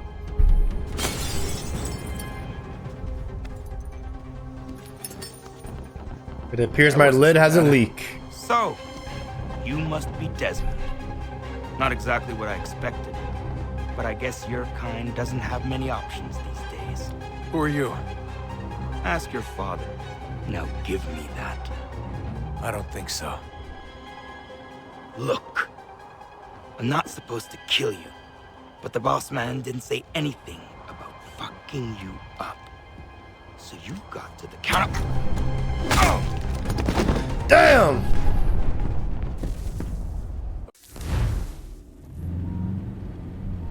So who is Daniel Cross? So who the hell is Daniel Cross? Believe it or not, he used to be an assassin. The assassin, the way I've heard it told, but it turned out he was a sleeper agent for Abstergo, programmed to infiltrate and destroy the organization. How did he know you were there? We could be compromised. They must have caught me snooping inside their network and sent Cross to see what we were after. If they were aware of our current location, we'd know. Though, I will say this. It doesn't bode very well for future expeditions. I've set up some cameras topside. If anyone shows up, we'll see it. I'd suggest you go see about finding a socket for that power source. Or we can return to Connor if you prefer. All the artifacts in the world won't mean a thing without the key.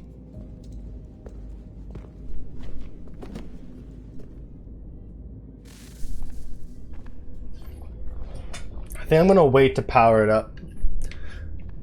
I will. I'll see if there's dialogue and emails though.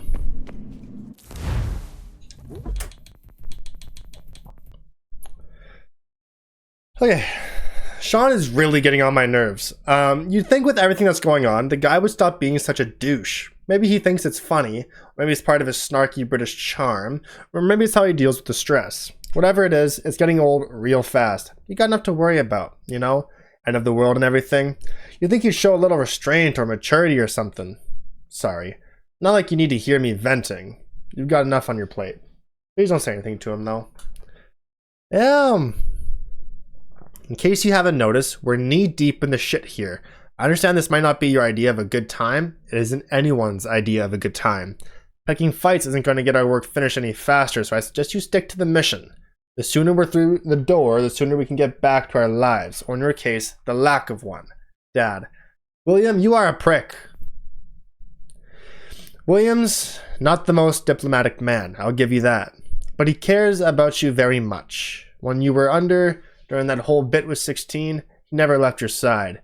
Even slept in the same room when we put down for the night anyway. Don't mean to be a busybody, just didn't want you to stay sore with him. Not too sore, anyway. The man means well, even if he's got an odd way of showing it. Well, I would say, maybe he's just beside Desmond to get first glimpse of the fucking boy back so he can start work again. Just a quick heads up that I pushed in a new batch of entries focused on the people in order to ensure accuracy. I actually turned to a friend on the outside. Don't worry, he thinks it's for a presentation, so we're in no danger of being discovered.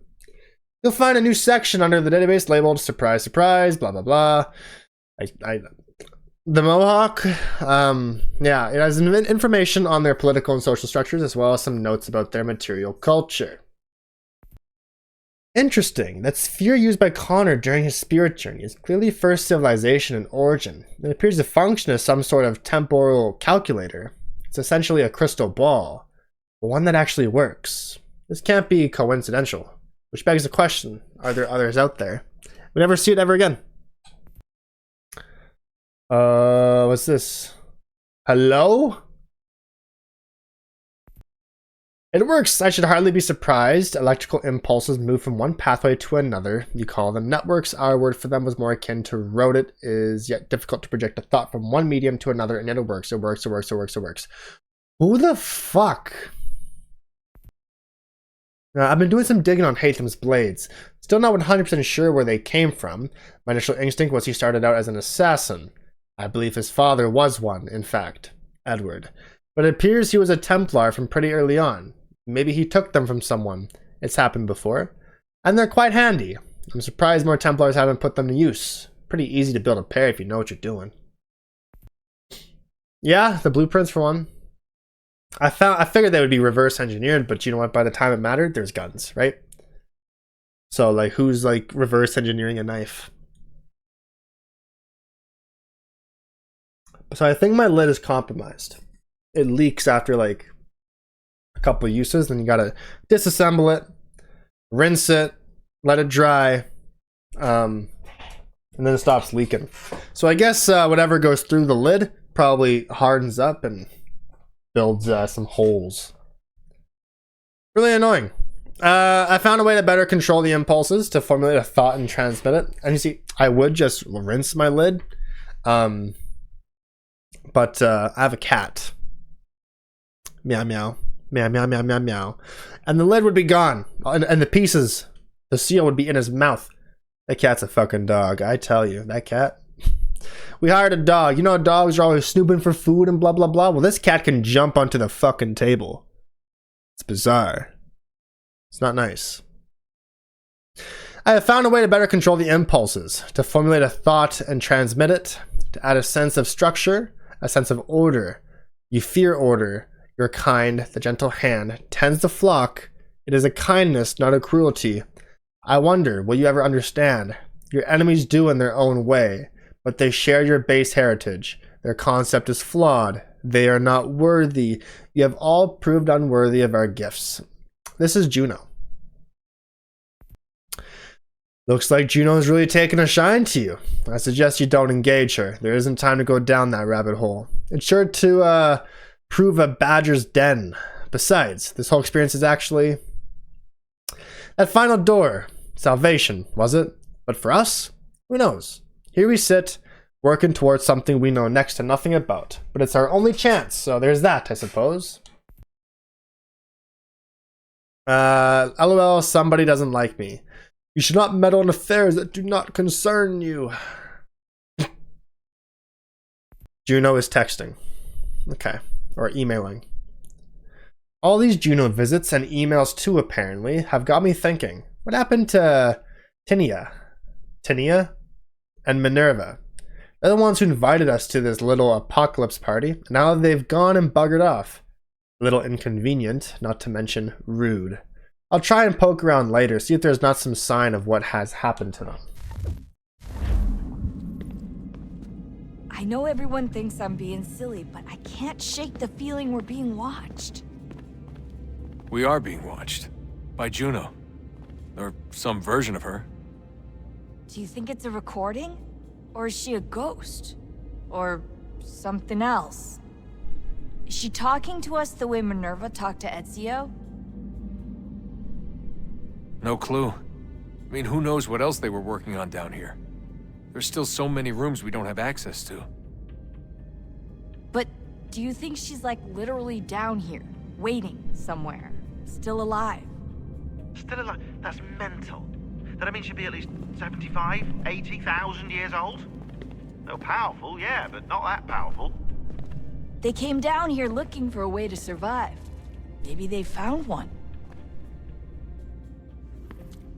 Was it weird seeing Cross? What do you mean? It's different for you. You don't know about what happened, I guess. For a long time, he was important to us. He was a different person. Sean said he was a sleeper agent. Like Lucy. It was different. She made a choice, but Cross, if you read the files, Abstergo just... They did terrible things to him. Rebecca? You're lucky. We all are. We have people who care about us, who look out for us. He was all alone, and the people he thought he could trust, they used him. Did you know him? No, but I knew Hannah. Who's that? She tried to help him. She trusted him. But there was a raid about a year ago. She stayed behind so the others could escape. Tried to reason with him to see if she could fix things. Well, what happened? What do you think happened? He killed her. That's what he does. That's all he knows how to do. Sometimes it seems like that's all any of us know how to do. Rebecca. Damn! Good voice acting. I just want to be alone right now. Understood. Dad? Son, I owe you an apology. I shouldn't have lashed out like that. You have to understand, I've never been very good at this. Never mind that we live rather extraordinary lives. Yeah, I kinda liked my ordinary one. You can't escape who you are, Desmond. So I've noticed. Look, it's silly for us to go back and forth like this. I admit, I did a shitty job raising you. I apologize, I'm sorry. But it's important you understand it didn't come from a bad place. You're my son. I love you. I guess I was so busy trying to make sure nothing bad happened, I didn't consider the consequences. Truce. I can't believe it's taken me so long to ask, but... how's Mom? She's not... No. Your mother is fine. We decided it was safer if we split up for this job. Always assuming the worst. For good reason. Can I at least say hi to her? I'm sorry, it's too risky. Maybe when we're done. Right. When we're done.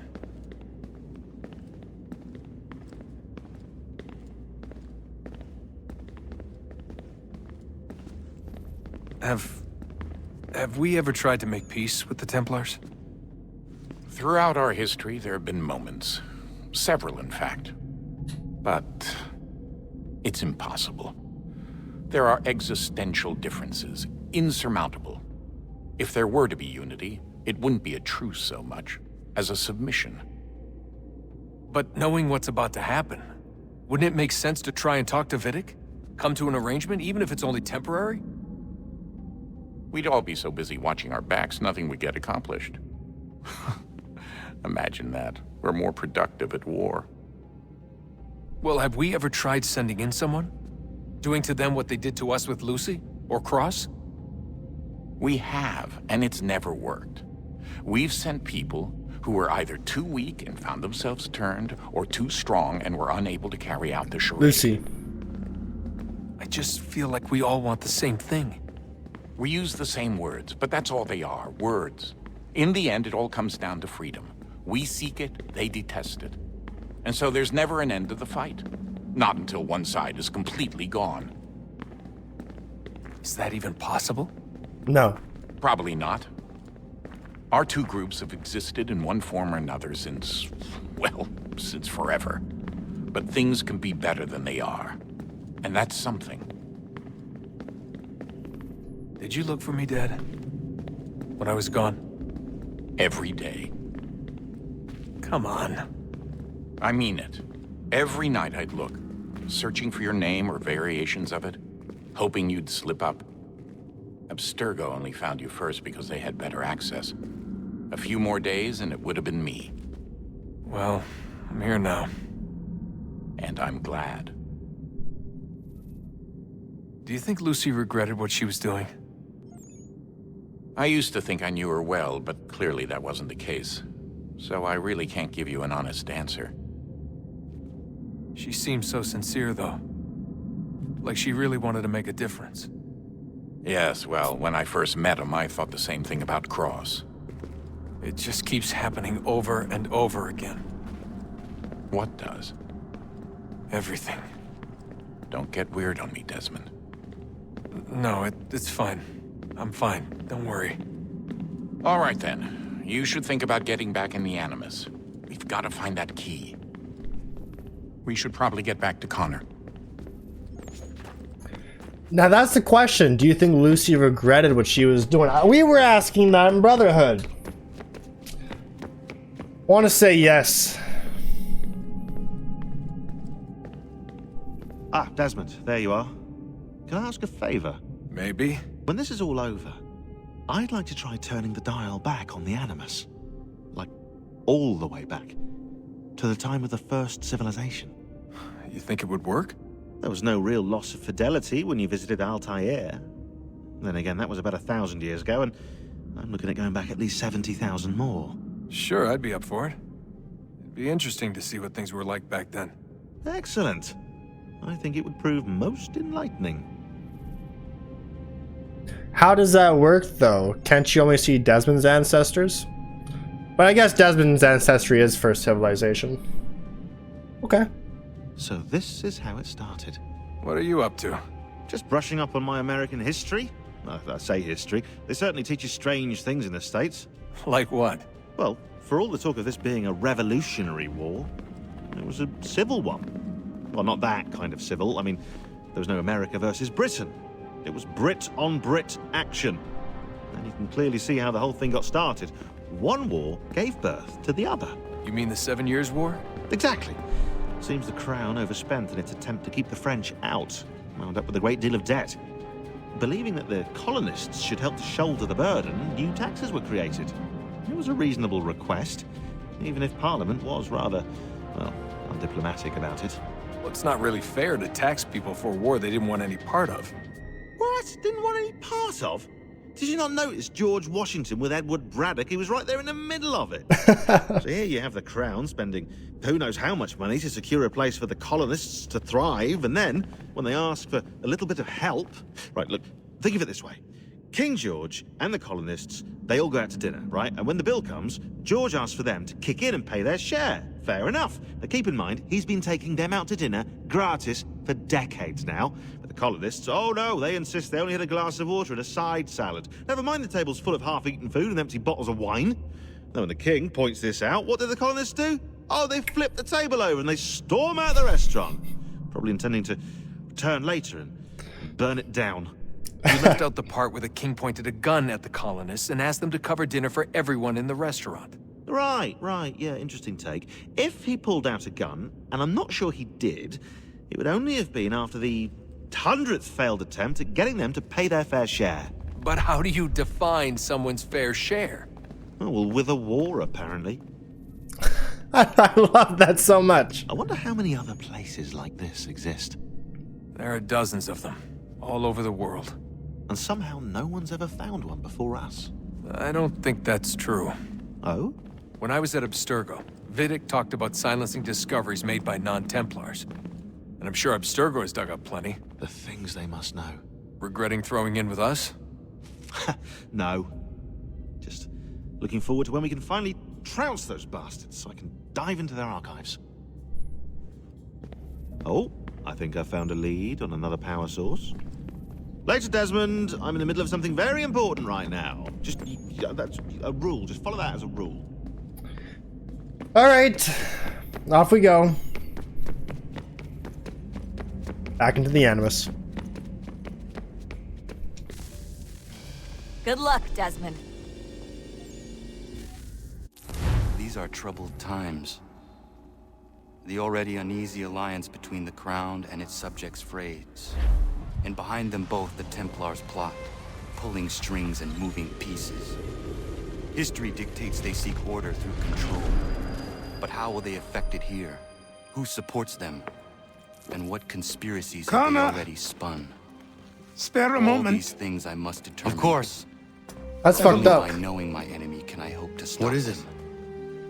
Bug. Xingbao, or rope dart if you prefer. One of the many plans given to us by Xiao Yun to... Sorry. We'll have to work on this.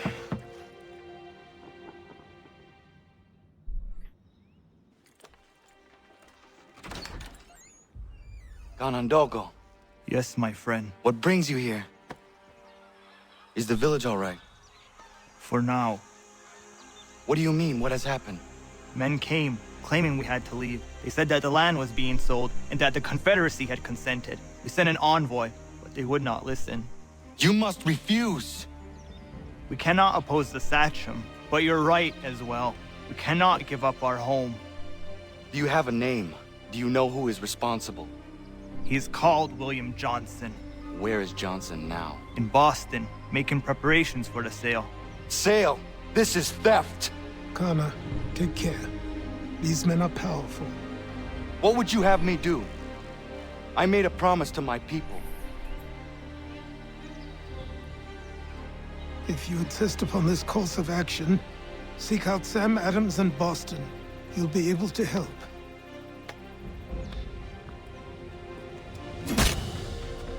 What have you done? When my people go to war, a hatchet is buried into a post to signify its start. When the threat is ended, the hatchet is removed. You could have used a tree. Not as symbolic. Love the X. Okay. To Boston, I guess.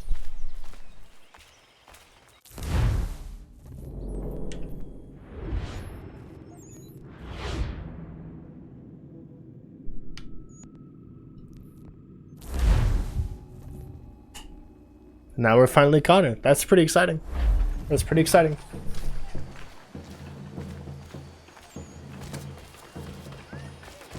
And now we have our robes. It's taken a long time to get there, but finally, and it feels good.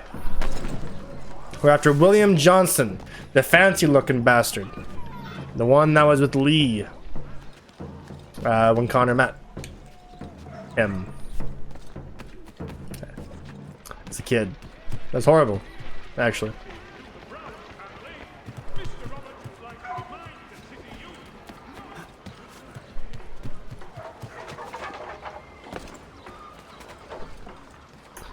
I'm gonna try to keep to the rooftops because I always spend these games not on the rooftops, and then I wonder why a parkour is dead. So I'm gonna give it a try.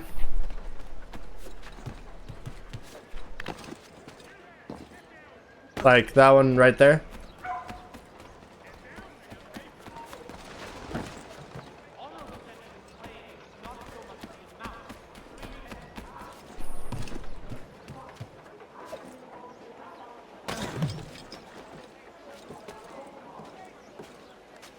It's important that I grab the viewpoints.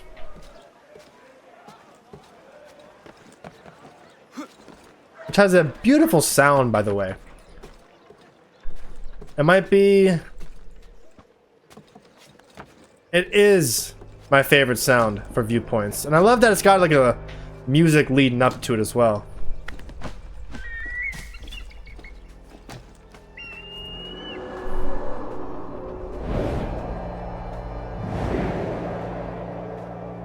That's beautiful. That's the best. Okay. Down. Right here.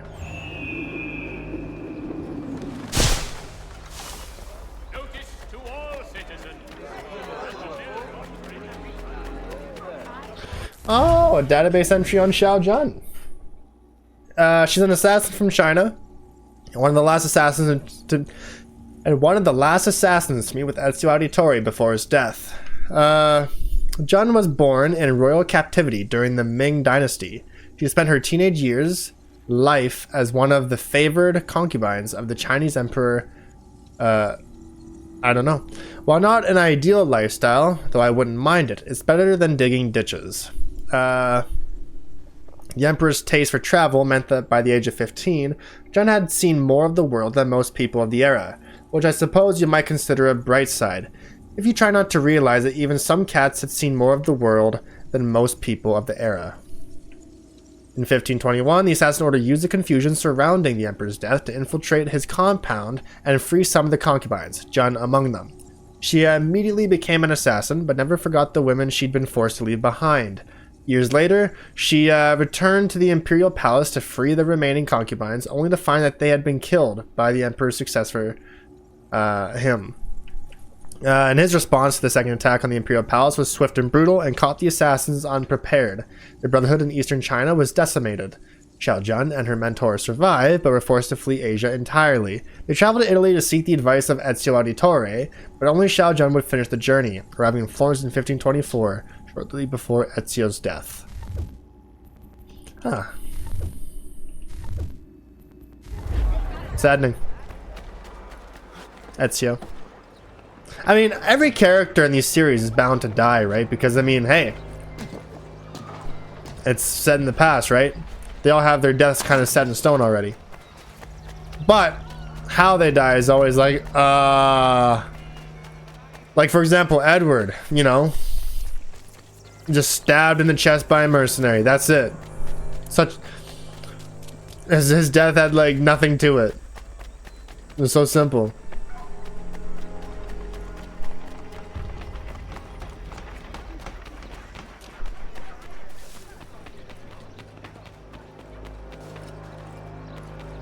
Ezio might have went into like cardiac arrest or something. There's thought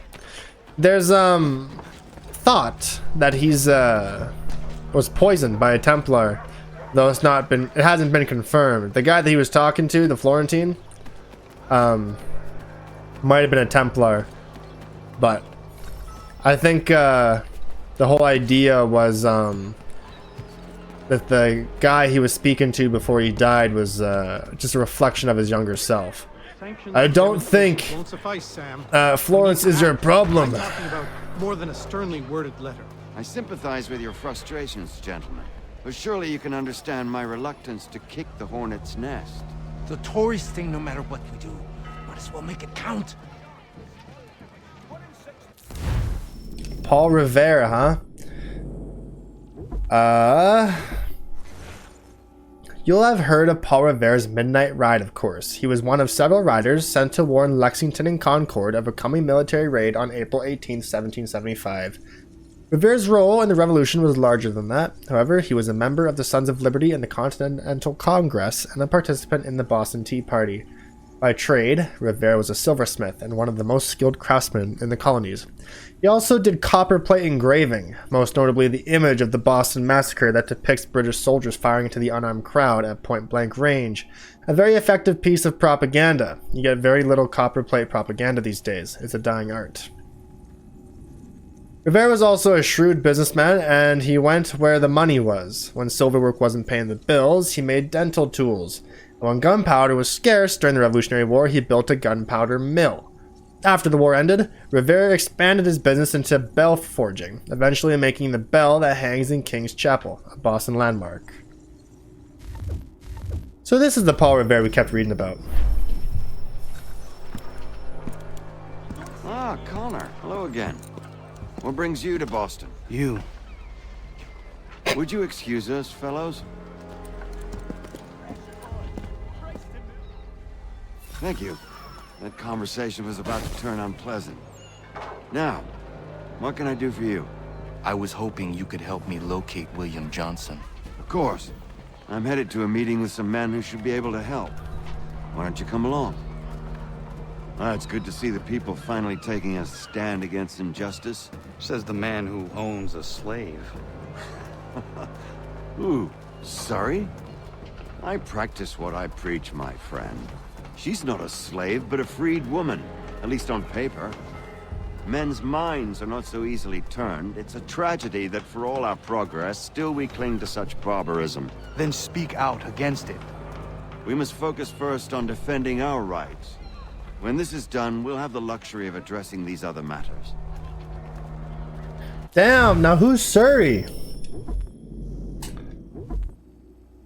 Okay, Surrey was a servant in the household of Samuel Adams from about 1765 onward. She was given to Adams' second wife, Elizabeth Wells, as a wedding present. Ew. Because nothing says you care, like, here, have a human being. However, Adams was morally opposed to slavery and insisted that she be freed before she came to live with them. She was, and worked for the Adams family for nearly 50 years, which she would be so much less fun than working for the Adams family.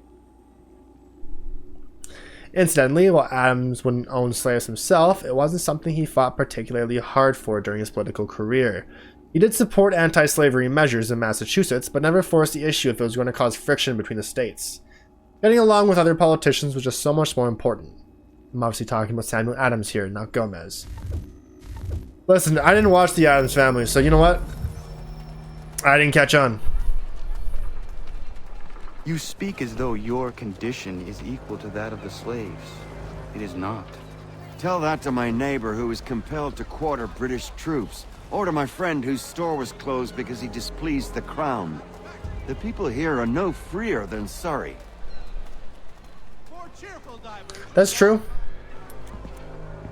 Hey! It's my home, no matter what you thieves called taxmen say! If the gums in Parliament who want to take my property, you tell them to sail across the pond and take it themselves!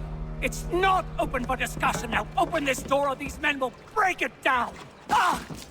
Ah, bollocks! We're coming in! Ah! I trust the mounting evidence is proof enough, Connor. Continue on. I shall meet you at our destination. Is that all you have?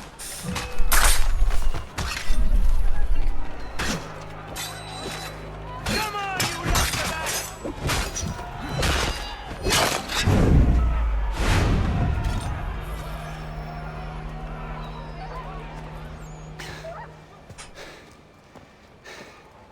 Justice for once. I dare the governor to send more. I bailed you out of that. I'm fine. It's not my first dance. For all their teeth and claws, these little foxes, they fight like puppies. Thank you, my friend. I'd buy you an ale, but I'm expected somewhere else.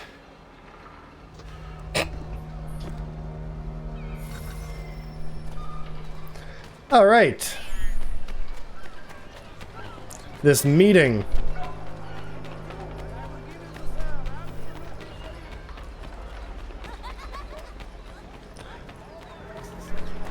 Not enough money. Ah. And they don't just have like the posters showing either in this. I don't know if it's a bug or what, but there's a poster right there. Perfect. But you know something? There's a chest right here that might be perfect to get me started.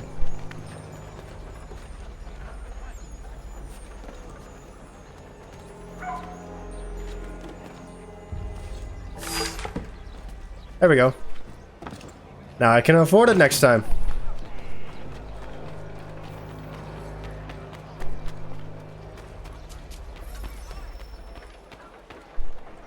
Following a recent spate of accidents, a new bylaw will enforce annual roof inspections. I'm not focused on the assassins in this one. Wasn't really something I ever used.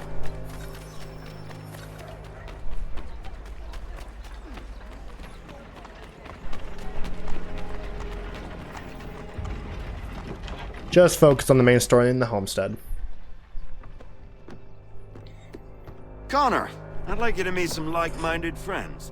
The owner of this fine establishment, William Molyneux, and the manager and chef of his newest venture, Stéphane Chaffeau. Ah, Connor and I just had a ball with some red coats enforcing some taxmen outside my home. The collectors grow bolder and more forceful. Something we must address, Samuel. Then let us raise a banner. Something to let the people know that they are not alone. The docks are an angry place of late. Protesters picketing the latest shipments of British tea. The eyes of the city are upon that stage. A Bostonian without his tea is a dangerous beast. William Johnson is smuggling the tea off the ships. One of his men tried to sell me this. A sample of what I refused. But it's from those ships. No mistaking the stamp. He's charging a king's ransom. Must be he's making a mint off those who buy it. Where is he now? I've never met the man. May I ask why you seek him, Connor? He intends to purchase the land upon which my village stands, without the consent of my people. No doubt the revenue from his little smuggling endeavor is financing the acquisition. A tax enforced on tea grants a boon to smugglers. I'll wager the same men who levy the taxes are selling the tea. A stage requires a spectacle, and I may know the play.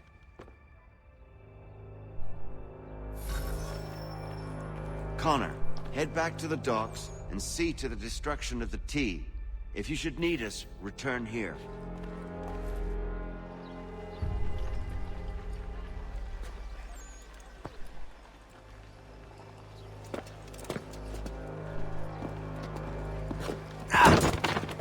Pardon me. Come on, mate.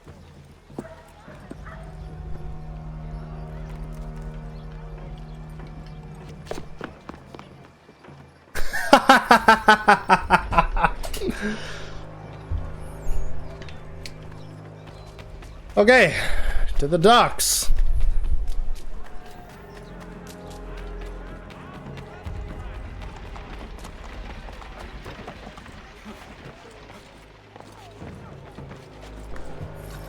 To do stuff.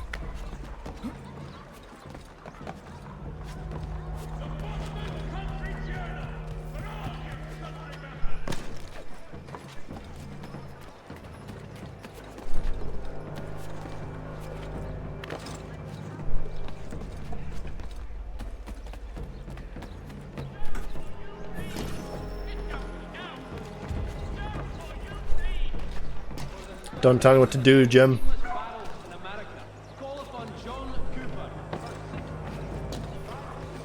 So this game doesn't have like proper ejects, but it's got like some coded in, I guess. I don't know.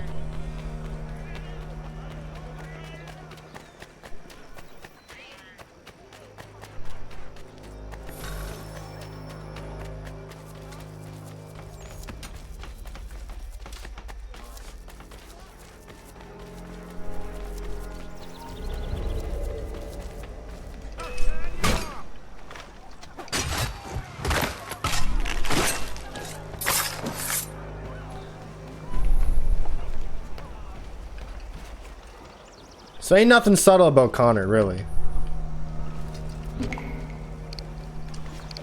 He is not a subtle man. Boom!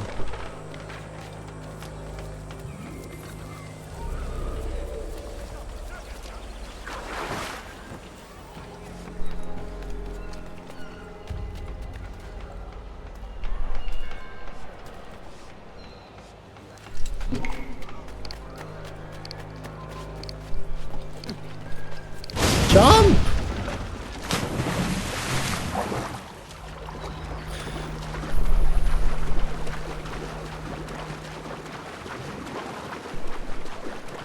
I don't know why it's just like vibrating. I'm also surprised that didn't knock out more people.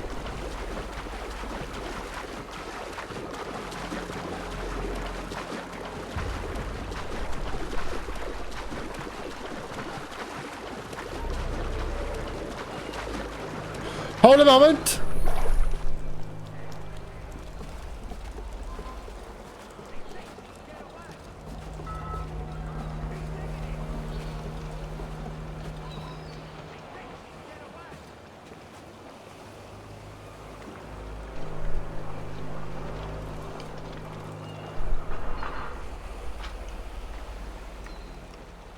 Well, go away.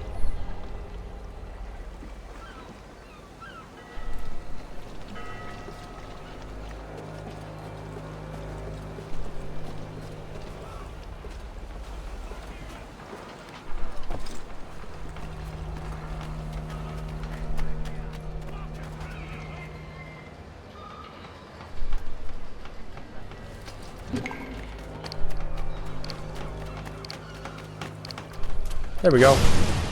Done.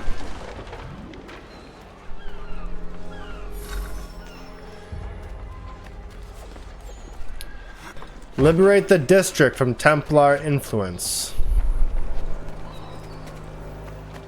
Sure.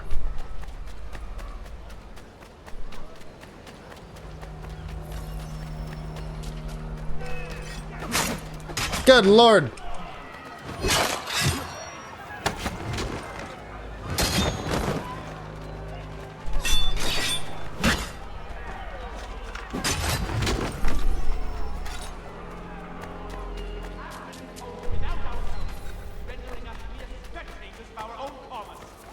And because that chest, which doesn't actually lower my funds, found out. You just need to have enough funds, but the funds don't go down. So I don't know.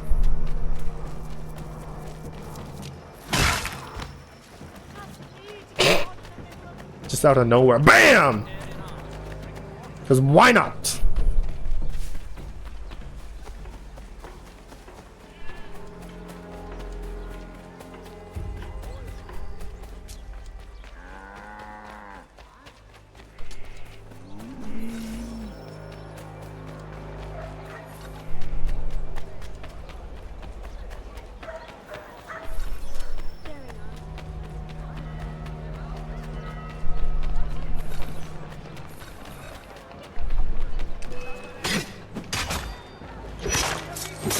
Okay.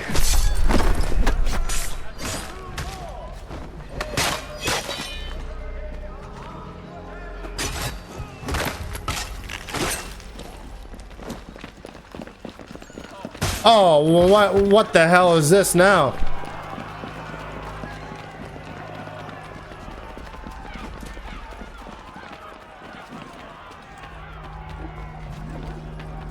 Pretty quick and easy way to lose lose them. Yeah, we'll just say that. Boo.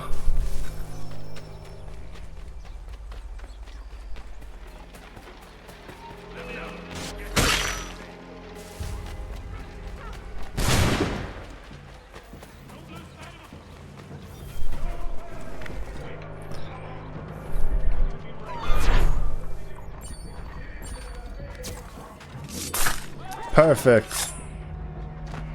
Perfect.